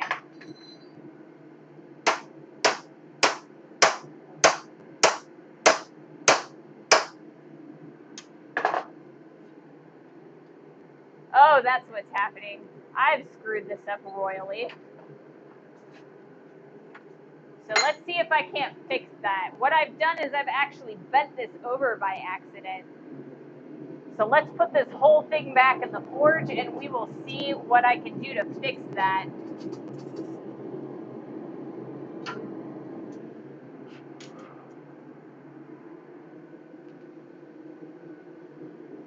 Okay. So it sort of kind of maybe works, but not as well as I wanted it to. And I greatly apologize for that. Doing things live, it's kind of, I don't really have, a lot of leeway for screwing things up. So, the best, like, the most correct way to fix this would be to actually cut the stem off of the petals and restart and or weld them on. So what I'm going to do is I'm going to probably try and rebend these out and see what I can do. I might end up having to put a spot weld on, and if that's the case, then it'll have to be, I will have to see about what I can do instead of doing that because, I don't have the welder set up right. I had to move it recently. Is there a concern of forge welding the petals when heating it up again? No, actually there isn't. And the reason that there is not a concern for forge welding the petals is because the in between the petals is a whole bunch of scale and it's filthy, right? And you cannot forge weld something that is filthy. It just won't affix. So all of that scale that flies off, it will prevent the petals from affixing together, if that makes sense.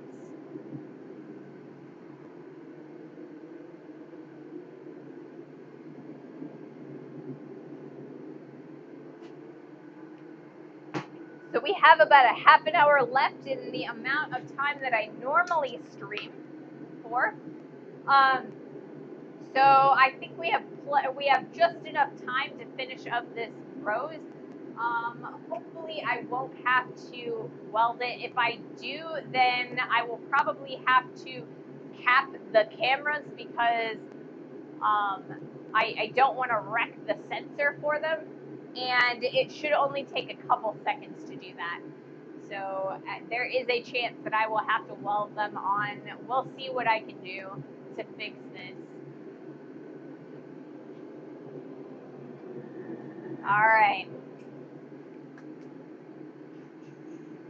So what I'm going to do is I'm going to take this guy and I'm going to bring it over to the post vise again. Goodness gracious. And I think it's I don't know that it is really in frame very well. There we go. We'll move that. So I'm going to take the rose and stick it over here to the post vise. We're going to see about fixing it. And then from there, we're going to heat it up one more time, and we are going to start using scrolling tongs. These are scrolling tongs that we made on stream. We're going to use these to curl up all of the petals together. So that is the plan. If you weld anyway, can't you also add the smaller one back? That is also the case. I definitely could add the smaller one back if I weld, and I might do that. I might just do that. If I can find the smaller one, I don't know what I did with it. I dropped it and then it bounced, and I think it's on the floor somewhere, but I don't see it. Where did it go? I don't know. I don't know what I did with it. I feel so disorganized in the shop sometimes. All right. So let's try this.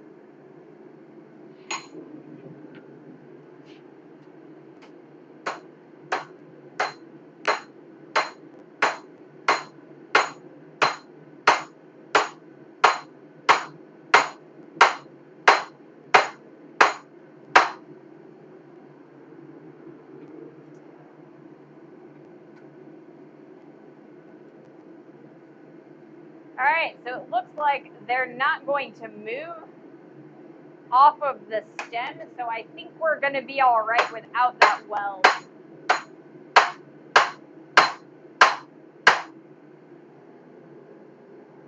All right.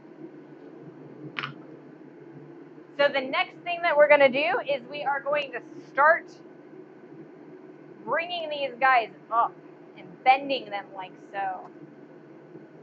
So that one just fell off. That's awesome. Maybe I do need that weld.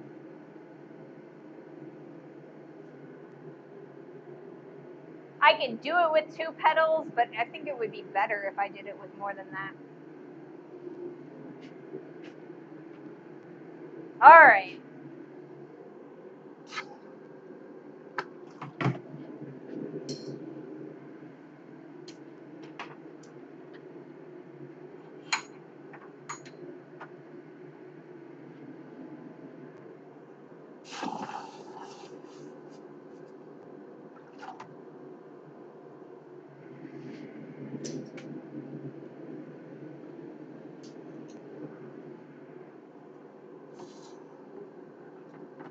So I'm quenching this off so that I can actually touch it. It's a little bit on the hot side still, so we'll quench it again.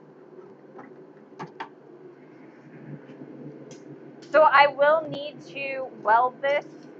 I try really hard not to have to weld these because they look they're so much more impressive when you don't actually have to weld them.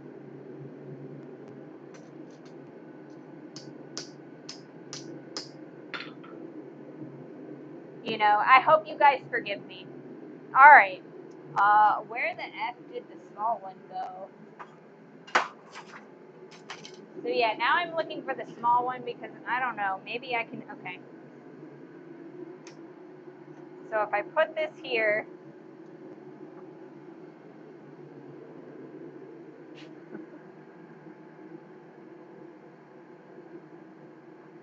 clanging. The small one is on the floor below the press. Oh, you found it. How did you guys see that? That's crazy.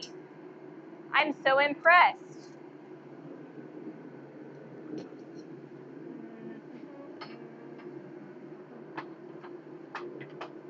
So this right here is a dead blow hammer. It is a non-marring hammer. So what we're going to do is we are going to use it to flatten out this pedal here.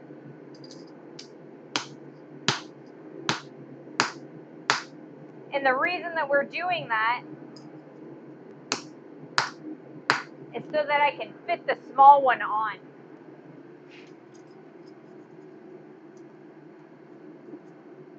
Maybe. Maybe I can fit the small one on, maybe I cannot. I don't know.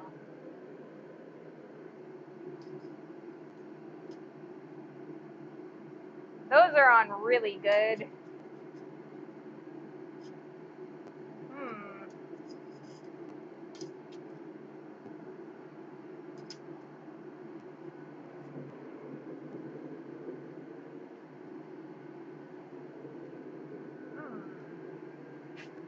Howdy, since I can't find my fellow laser craft folks, I came to watch you work.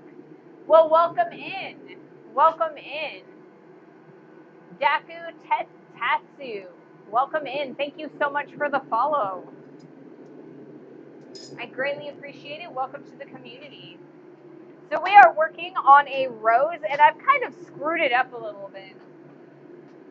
I made a tenon, which is basically a rivet that was actually attached to the stem of my rose. And when I hammered it down, it kind of, instead of squishing down, it kind of folded over. So it didn't function, or it didn't work the way I wanted it to. So I lost 2 petals when I was doing it. So what I'm going to try and do is tack weld some of these guys. And so I need to tack weld this so it doesn't move, and then I need to tack weld this, and I kind of need to plug weld these guys together. We'll see if I can't make that happen.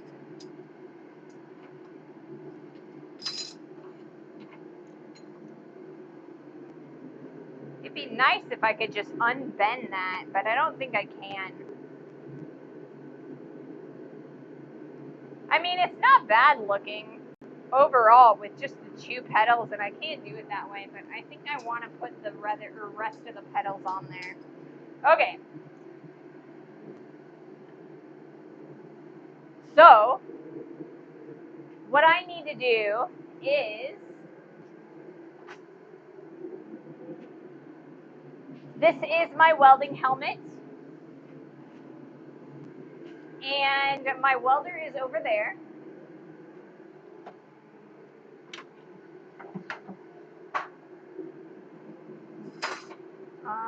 What do I do with that?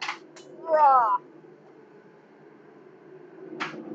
So I've got my lead over here, and I'm just going to attach it to the leg of the leg vise. This is probably not the best idea in the world, you know, but it'll work for the moment. So I need to take this guy off because my welding helmet will not fit on my head when I have my hearing protection. All right, so what I have to do is, because I can't allow you guys to see me welding because I don't have my filters on here. So I'm going to move this camera over this direction so you can see my welding helmet, and my welding jacket, and my forge and things like that. And then this guy right here is gonna need to face that direction.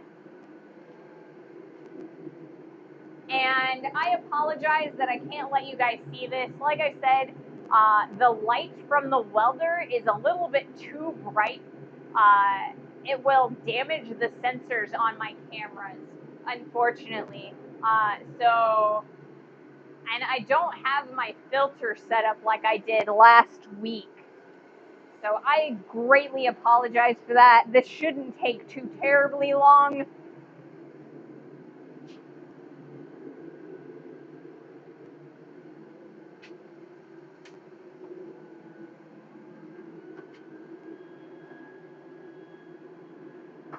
All right, and I will be right with you guys.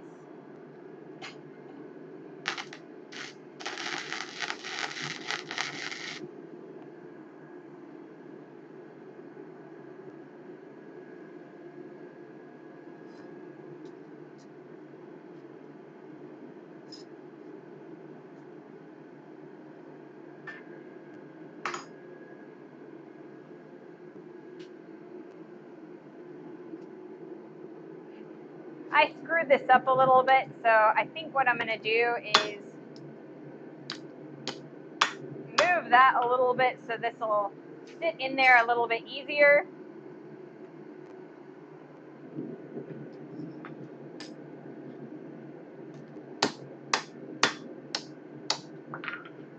I don't know. I'm going to try it. All right. I should be able to plug weld that, and it should be all right. And I greatly apologize for this, guys. I did not mean to. Oh, it helps when you turn on the welder.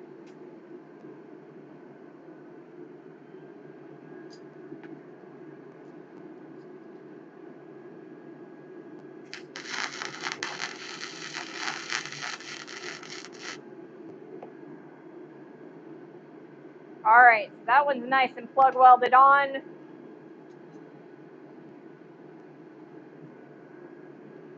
One more. And then I will be back with you, chat. I'm so sorry.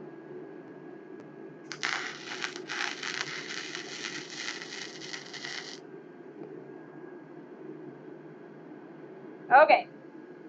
Cool, cool. We got this done.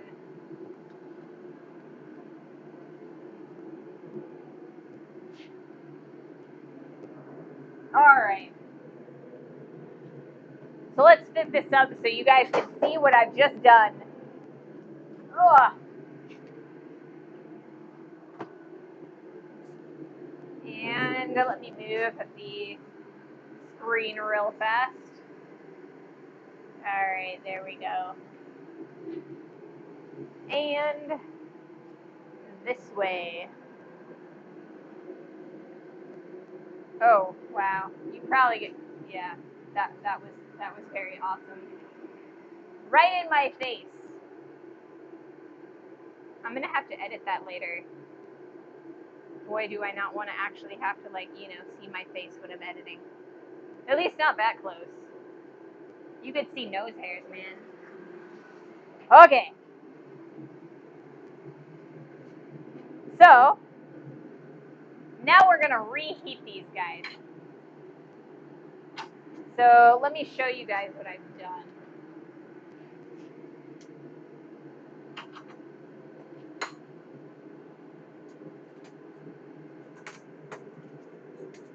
Maybe it'll work. Alright. So, I've kind of plug welded that. So now these are all nice and secure on here. They're not going to move around. And we're going to be able to round these out and make them look a little bit more like a rose. So I'm going to put this back in the forge. And we're going to start working on this.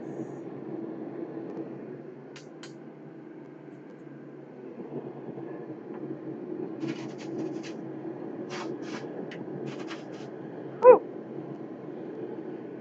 Toasting.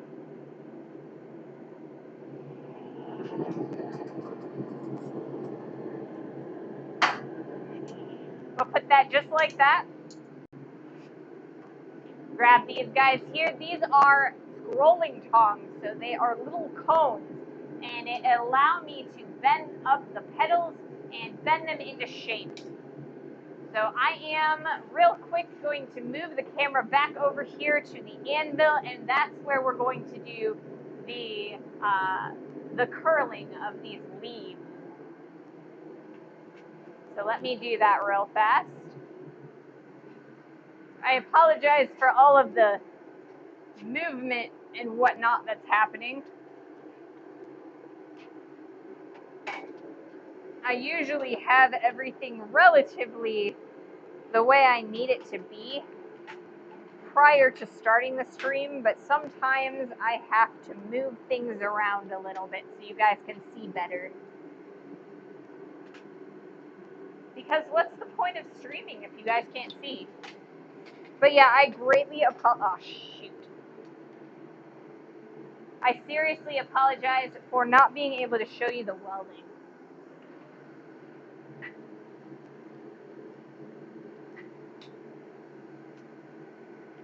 I really wish I could have.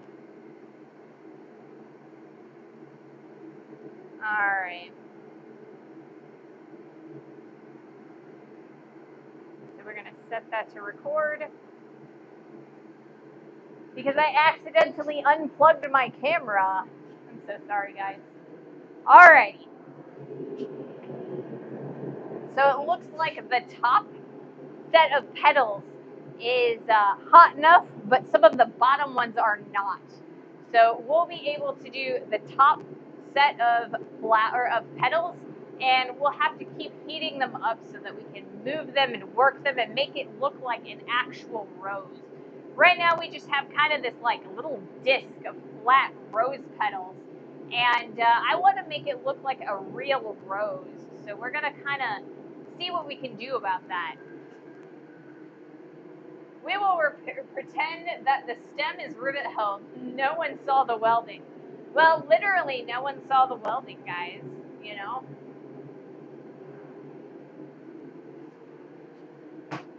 Alright. I'm going to use a different set of tongs that are going to be a little bit easier to play with than these tongs. I'll probably put these over there just in case I need them. Yeah. First try. Exactly, Mahalo. There was a thunderstorm causing the flashing, right? Exactly. It was. It was totally a thunderstorm, and it had nothing to do with my welder. Nothing. Okay.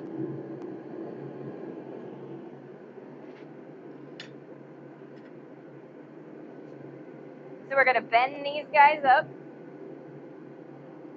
Kind of roll them. Because the center of a rose is very much bud-shaped. Can you guys see this? It might be a little high.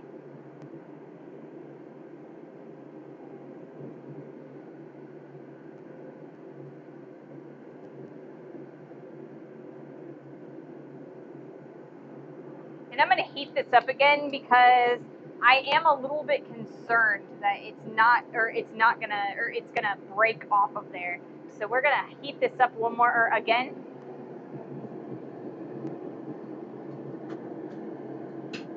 And yeah, if that is too high, let me know. Yeah. So I'm not sure if it was too high. I will, but I hope it wasn't. I think you guys could see. Maybe I will move it up just a hair. I'm always afraid to move it up because then it always thinks that my chair is what I want it to focus on. So I'm going to take this out and put it over here. That way it's out of the way and maybe the camera will decide that it doesn't need to focus on it. It was okay, not in the center of the frame, but in the frame. Okay, let me actually turn that so it is in the center of the frame. That way you guys can kind of see it a little bit easier. Alright. There we go. Much more better. Whew, hot. So hot.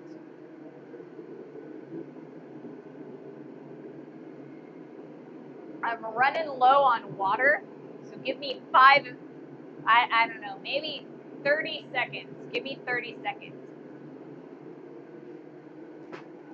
You've all been so patient with me so far, and I am so thankful for you for being so patient.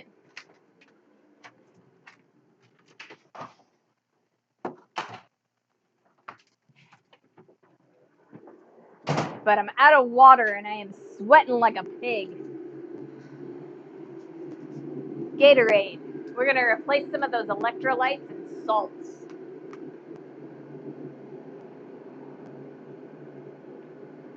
Ooh, it's cold. Goodness gracious. All right, we've got plenty of heat on that rose. Let's see how far we can make it. And that's olive in the way. Maybe we'll go there. Is that better? I think that's probably better.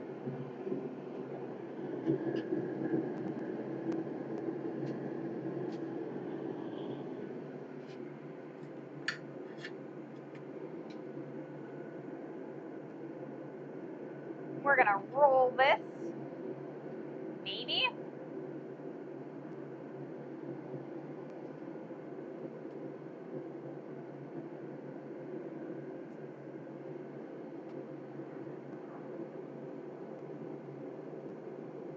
There it goes. It helps when you actually have a hold of it.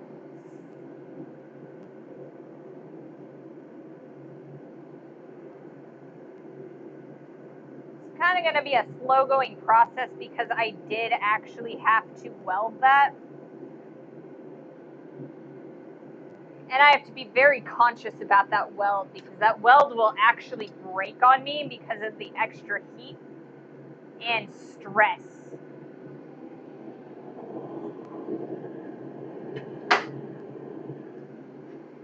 So this is going to be a little bit slow going. Is your smithy a hobby, work, or something else? So right now, okay, so my smithy used to be my job. I would make a decent amount of money out of this smithy. I have also worked as a jeweler in the past. But in 2020, I got sick, and I'm sure you can guess what I got. And that really screwed up my lungs a lot. And so I had to take a 5-year break, and I have no stamina left. I have been building it up using the stream, and I am doing so much better than I was 6 months ago, even. So this is what I do, and it's for a living, but I don't actually make money off of it, except for what you guys donate to me. So all of your support, watching the ads, subscribing over on YouTube, any donations, your bits, all of that. That is what that is the support. That is how I make my money. I am, I do have the privilege of having a partner who does have a real job, and he's able to support us because I don't make a lot of money. I'm still relatively new at this. So, this is my job, but the US government wouldn't really consider it a job, if that makes sense.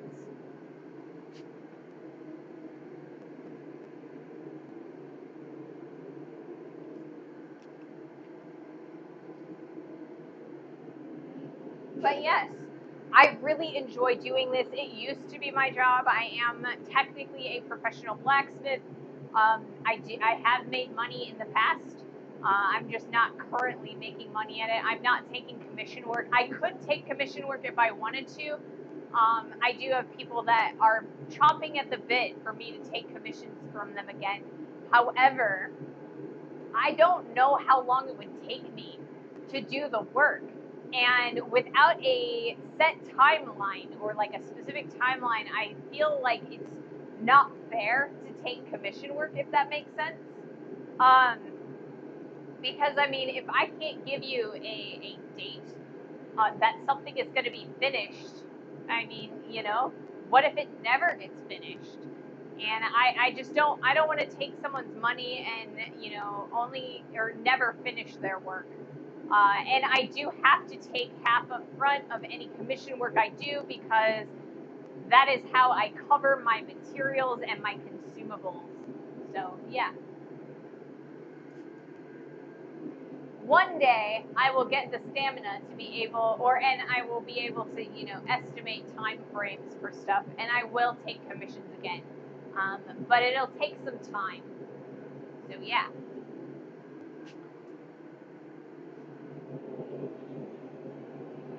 All right, let's do some more on these pedals.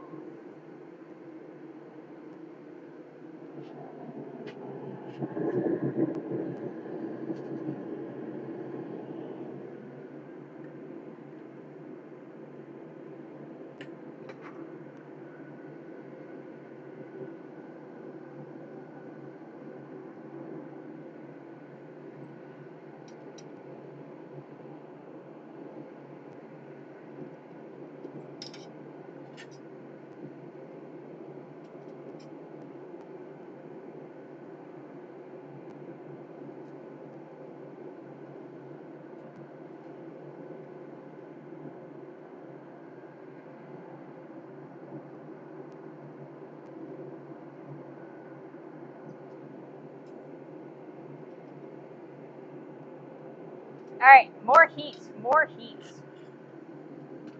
You can kind of see how it's starting to shape up a little bit. I need to bring all of these pedals in further. I still have that last pedal to do. This needs to be more bud shaped, and I think it's too wide. So we're gonna keep on keeping on and see how far we can get.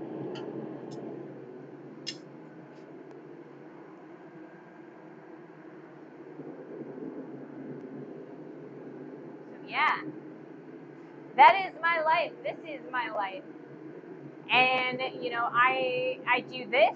I also take blacksmithing field trips. Last Saturday, I was in Indiana. I was filming their annual conference, and I make YouTube videos. So check out my YouTube. There's a link in the channel page. But yeah. I mean, all of your support. Thank you so much for watching and for follows and the subscriptions that you guys have given me.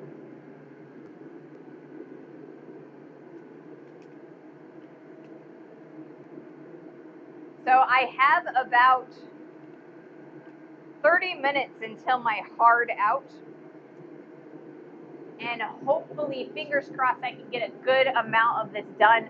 Once I get through these first two pedals, I should be able to make a lot more progress a lot faster because I don't have to move the material as much. And also, I'm not afraid of ripping them off of the stem because I have that like hook going there. So once I get those first two, it'll go a lot faster. So I apologize for how long it is taking for this like first two courses. It'll get faster. Do you have a Throne account? A Throne account? What is a Throne account? Obviously, I don't because I don't know what it is unless it's something that I do that's not called that in the U.S. I'm not sure.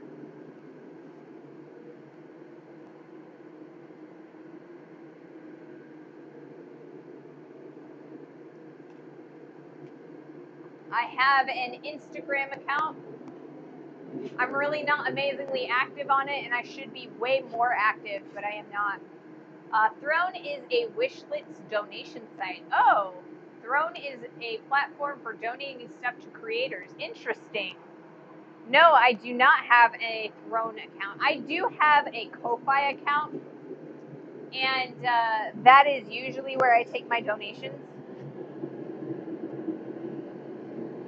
And I do have a website that I have started setting up, and I will be taking donations there as well once I get that completed.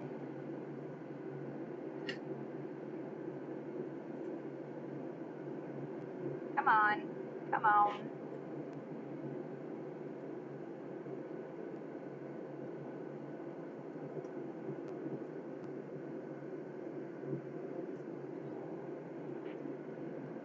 Now we're working on this last one on the first set.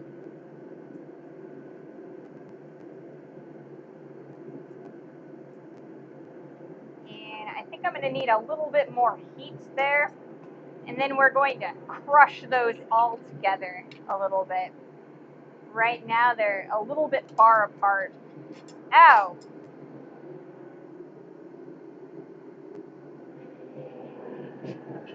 It would help if I didn't tip it into my own hand and burn myself.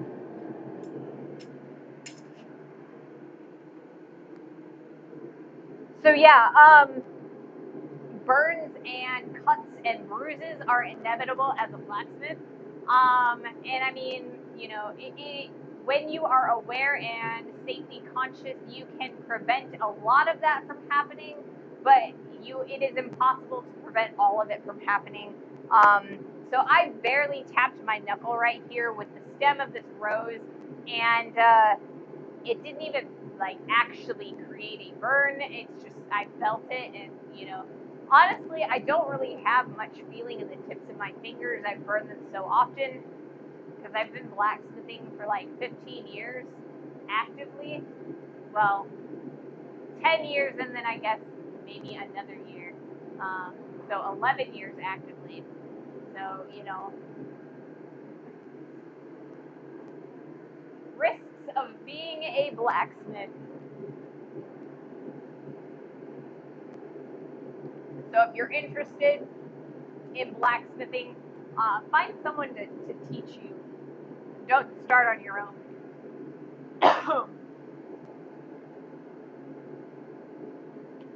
And there are incredible resources on the Abana website, abana.com. Abana, it is the Artists Blacksmith Association of North America. They have a website, or I mean, they have a find a blacksmith section on their website where you can type in your zip code and they will find a blacksmith or like an individual blacksmith. And then they also have a find an affiliate link. So you type in your zip code and they will find a Abana affiliate. So it's a blacksmithing group, and they actually have blacksmithing groups that are affiliated with Abana all across the world. Like when I was looking at their website, they have on the finder, they actually have the Australian Blacksmith Association. They also have the British Blacksmith Association, so you can find a blacksmith near you. If you are interested in blacksmithing, find a blacksmith, attend one of their meetings, you know, and they will teach you everything that you need to know. You'll be able to get hands-on without spending any money. Maybe I keep watching blacksmithing and being an active computer scientist. I mean, yeah, you can totally do that too. I welcome anybody, you know, any level of interest. This is a very interesting, you know, how it's made, or you know, it is an exercise in, you know, just finding how it's made. It's just interesting watching. There's fire, there's hammers, there's flying material. It's a lot of fun. So yes, I mean, even if you're just here to listen to the chat or you know ASMR before you go to sleep, you are welcome here.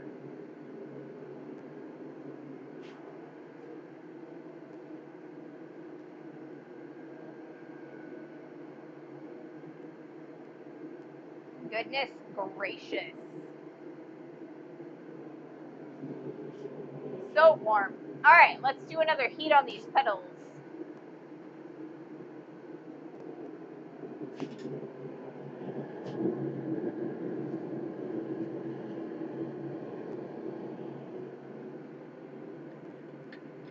And I've been actually putting these in the Pritchell hole, and that makes it a little bit easier for me to manipulate all this stuff.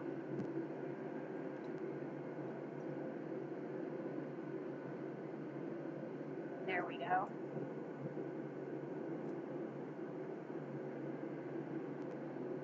There we go. We'll bring these forward. And then I am gonna put that like that.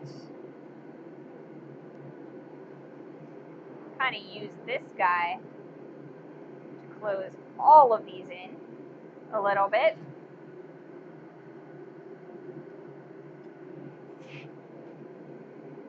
so that I can access the next layer, and I'm pretty happy with that. I think that's all right looking.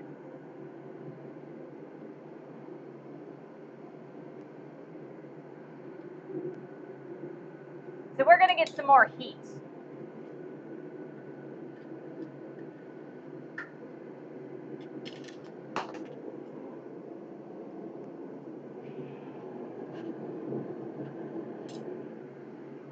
And drop things.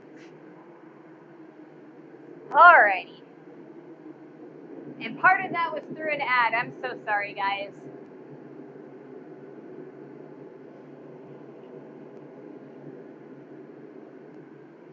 Sometimes I get distracted and I forget to, you know, check my ad time. But that does remind me that I need to check on my cameras for my recording. I like to use my cameras to record clean footage. So when I do the cut-ins, then I can edit clean footage for YouTube later on. So yeah. I did not get one this time. Oh, you didn't get an ad. That's awesome. Sometimes people get ads and sometimes people don't, because I mean there's always like the little banner ads, and then sometimes you get the little ads in the corner. So yeah. It's always nice not to get ads though, when you're supposed to be getting ads. Alright, we're gonna do some more on these leaves. Or these petals, because I really want to get these done today so that we can start fresh on a new project on Monday. I've got a couple different things I'd like to play with. I gotta decide which one I want to do. Okay, so we're working on that second layer now.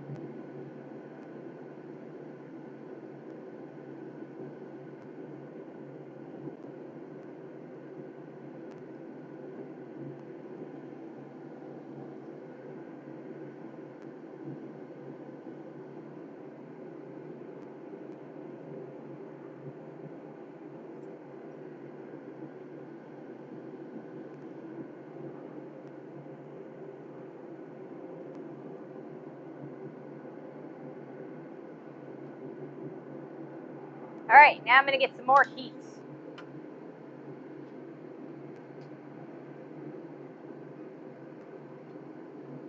So you can kind of see how it's starting to shape up a bit.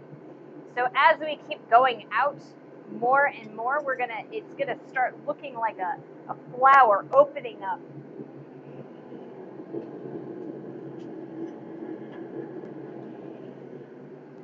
And blooming. So I'm pretty excited. I think it looks really good right now.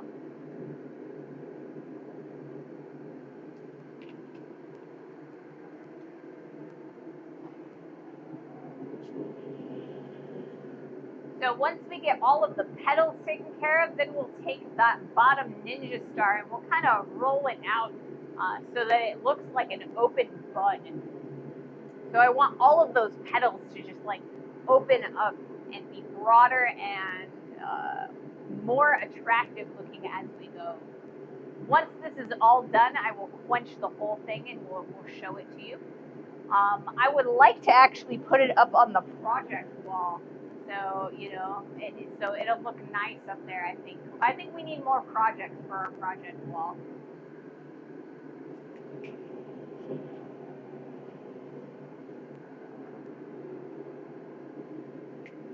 But yes, I think this looks really nice.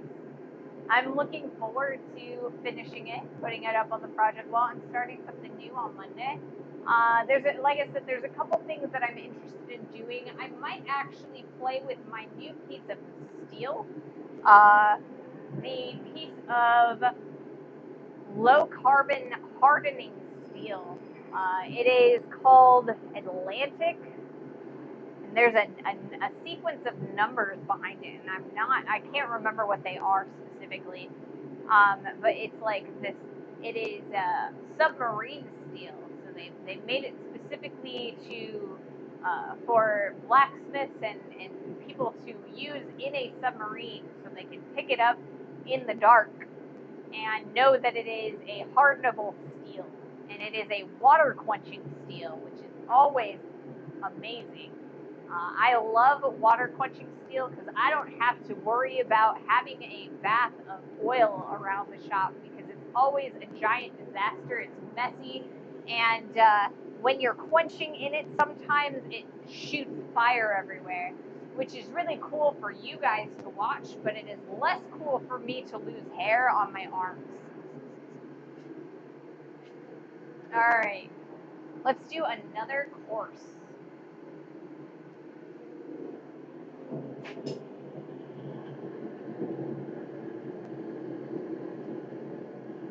If I can get this out of here, that would be beautiful.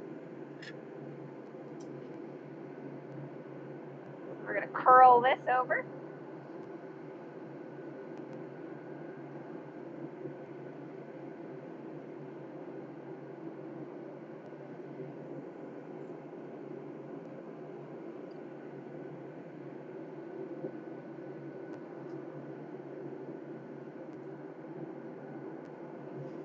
And it keeps spinning on me, and I'm kind of afraid that because it is spinning like that,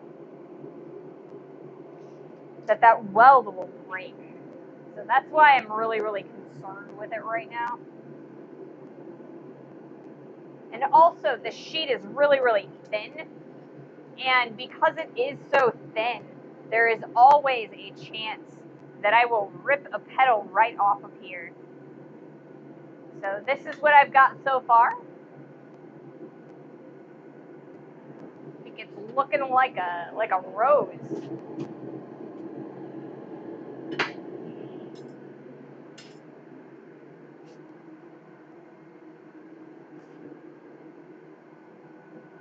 It is content. Yes, it's definitely content.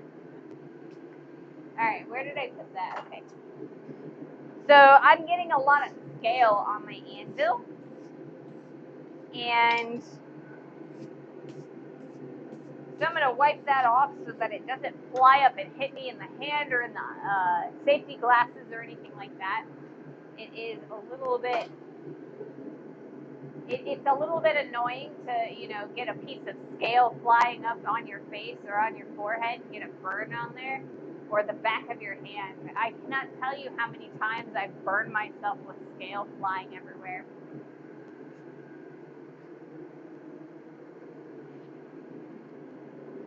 Man, I'm almost done with my Gatorade. I've just been sweating through all of this liquid.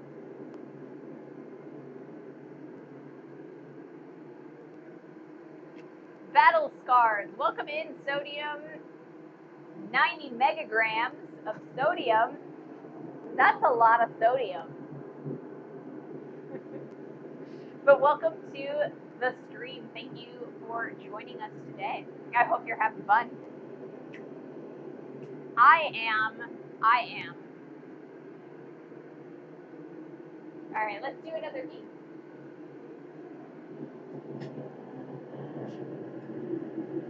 Because this material is so thin, it doesn't take nearly as long to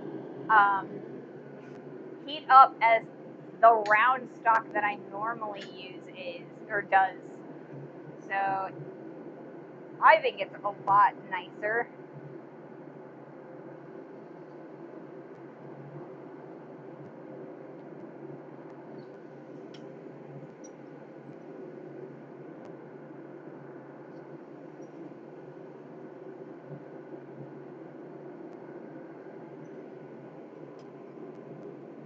Oh, come on.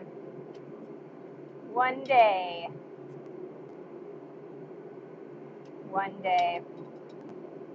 Raw. There we go. That's better. Much more better.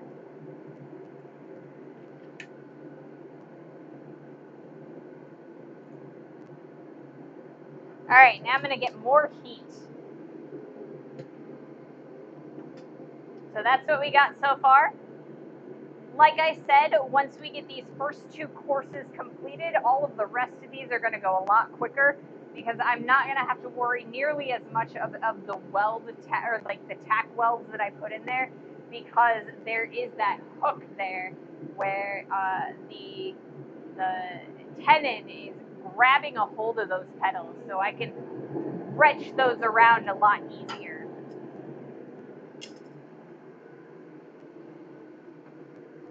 So in the end, you will have bent all the Gatorade and drunk all the roses or so. Exactly. I will have bent all the Gatorade and drank all the roses. Have any of you guys had rose tea? I have never been able to have rose tea, but I heard it's really good, or it can be prepared really good. But most plants can be made into tea. But so you could technically drink a rose tea.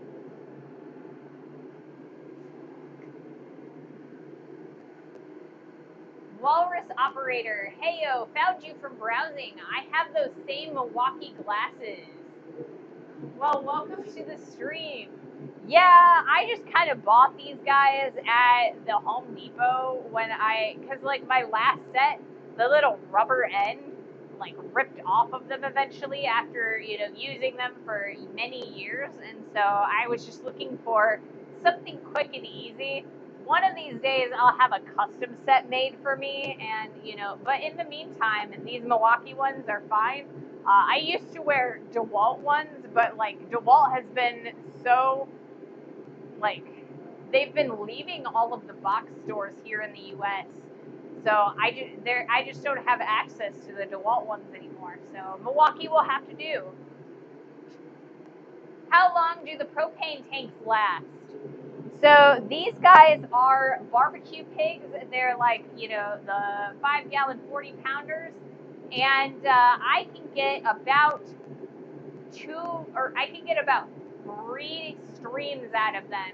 And I usually stream for between 2.5 and 3 hours, so around 9-ish hours. Sometimes there's a little bit of extra in the bottom of the tank. Most of the limiting factor of these tanks is that they tend to freeze when they get low. So I end up switching tanks quite a lot towards the end of the week. This is a brand spanking new tank because I did not stream on Monday or Wednesday because I was still kind of recovering from leaving and going on a field trip on Saturday. On Saturday, we streamed from the Indiana Blacksmith Association's annual conference, and it was amazing. I had so much fun, but it was absolutely exhausting. We were there from 9 a.m. till 5:30 p.m., and then we drove 4.5 hours back home in one day. Why not tap into the gas from the furnace? Because the natural gas that we use here in the United States for our heaters and for our stoves, like our gas stoves, it does not burn as hot as a pure propane because it is a mixture of different natural gases. So I get more heat out of the propane tanks there than I would out of the natural gas that comes out of my heater.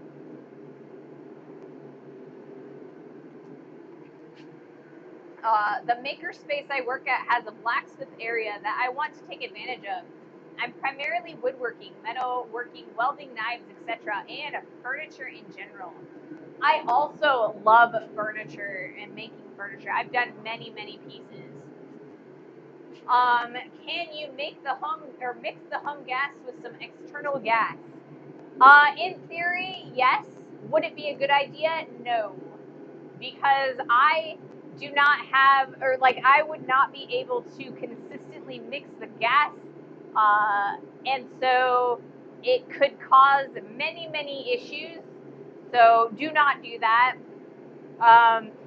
If you don't want to use propane tanks like this, and you can buy ridiculously tall propane tanks like the 100-pound ones, if you're not going to use propane, then please use like coal or charcoal. And when I say that, please don't blacksmith, don't start a forge if you don't have a good idea of what you're doing. Um, so I always recommend, find a blacksmith, find a Havana affiliate, find a BABA affiliate, which is the British Blacksmith Association. Find someone else who already knows how to do this kind of stuff. Learn from them before you try it on your own.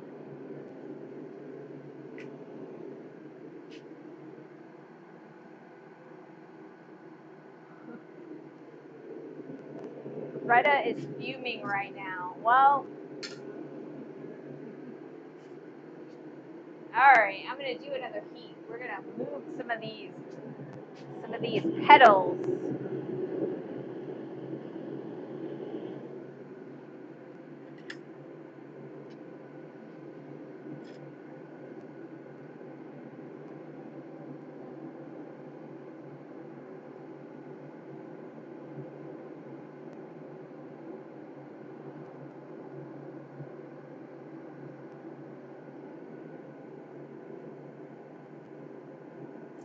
Whoops. There we go. Much better.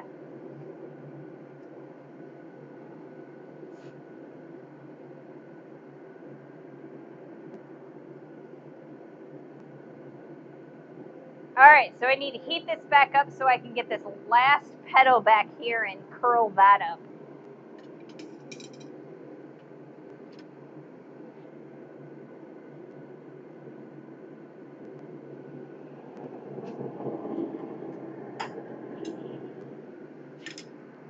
But yeah, unfortunately, blacksmithing is an incredibly dirty craft.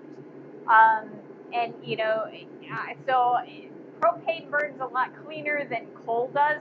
It doesn't create quite the amount of smoke that a coal forge does.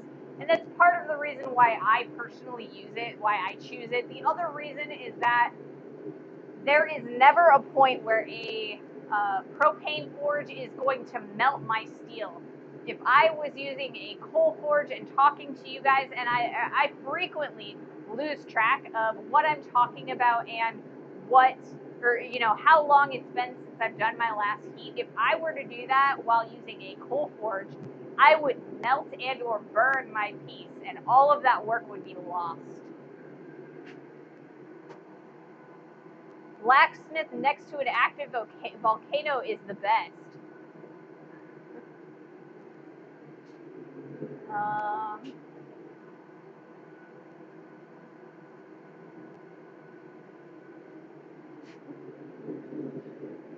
all right. So I try to limit the. I don't allow political stuff in my chat because it is very divisive here in the United States, where I live. So I try not to talk about political climate, and so I'm sorry, but your comment is starting to get a little bit close to the politics.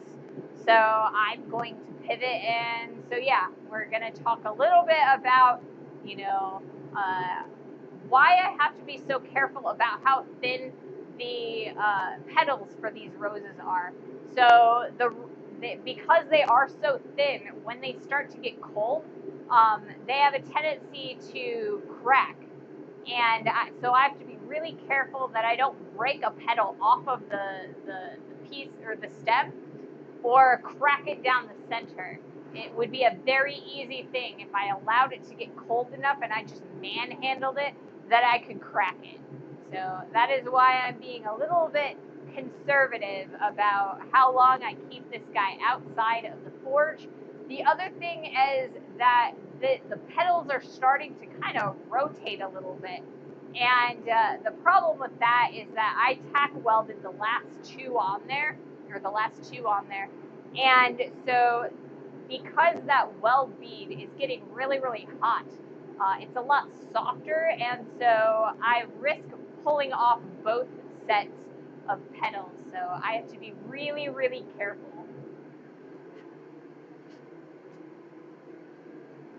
And this is the last of my Gatorade.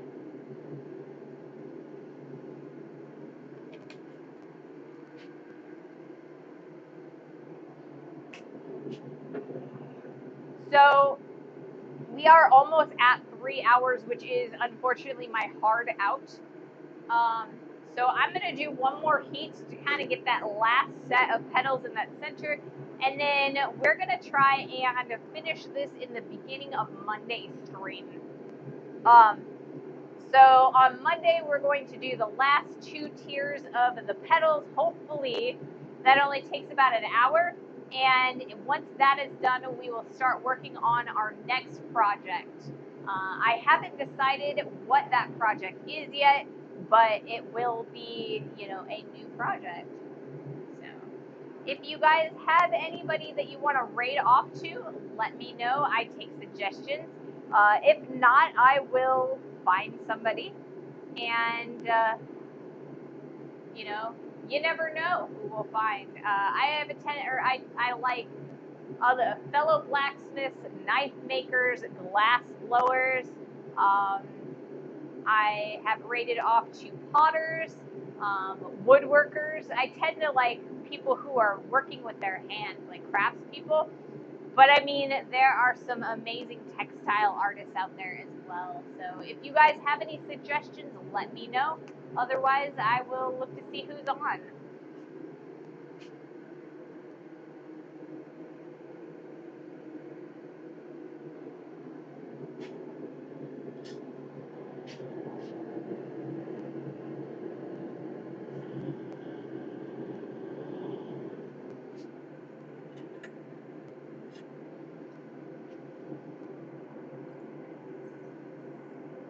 It helps when you don't. Oh, okay, these are really starting to rotate quite a bit. So I'm going to be really careful there. Because I'm about to rip this off, I think.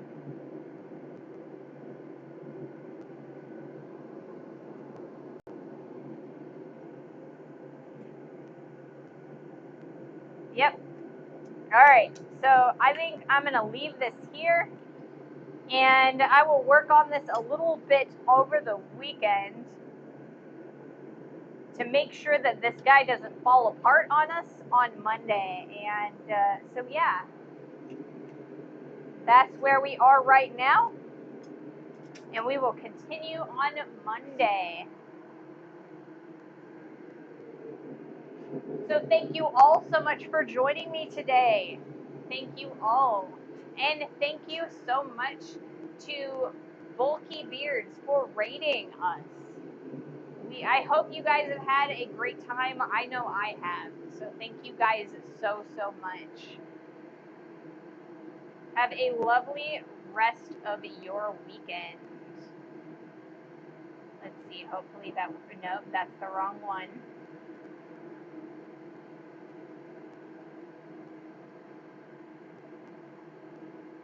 And I don't know, it might just make me do that. Not that one. I want this one. Come on. There we go. Thank you guys so much for watching. I greatly appreciate that. Have a wonderful weekend, guys.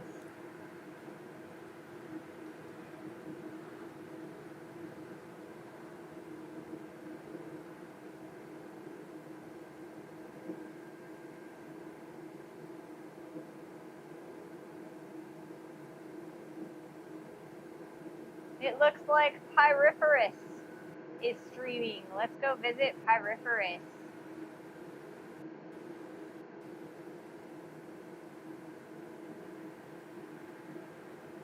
If I can get my stuff to work.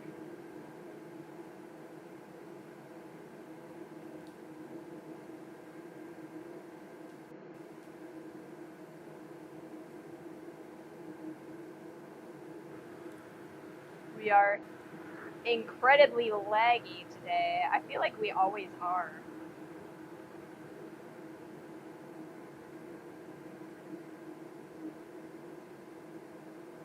So thank you guys so much for joining me today. Have an amazing weekend. I will see you on Monday.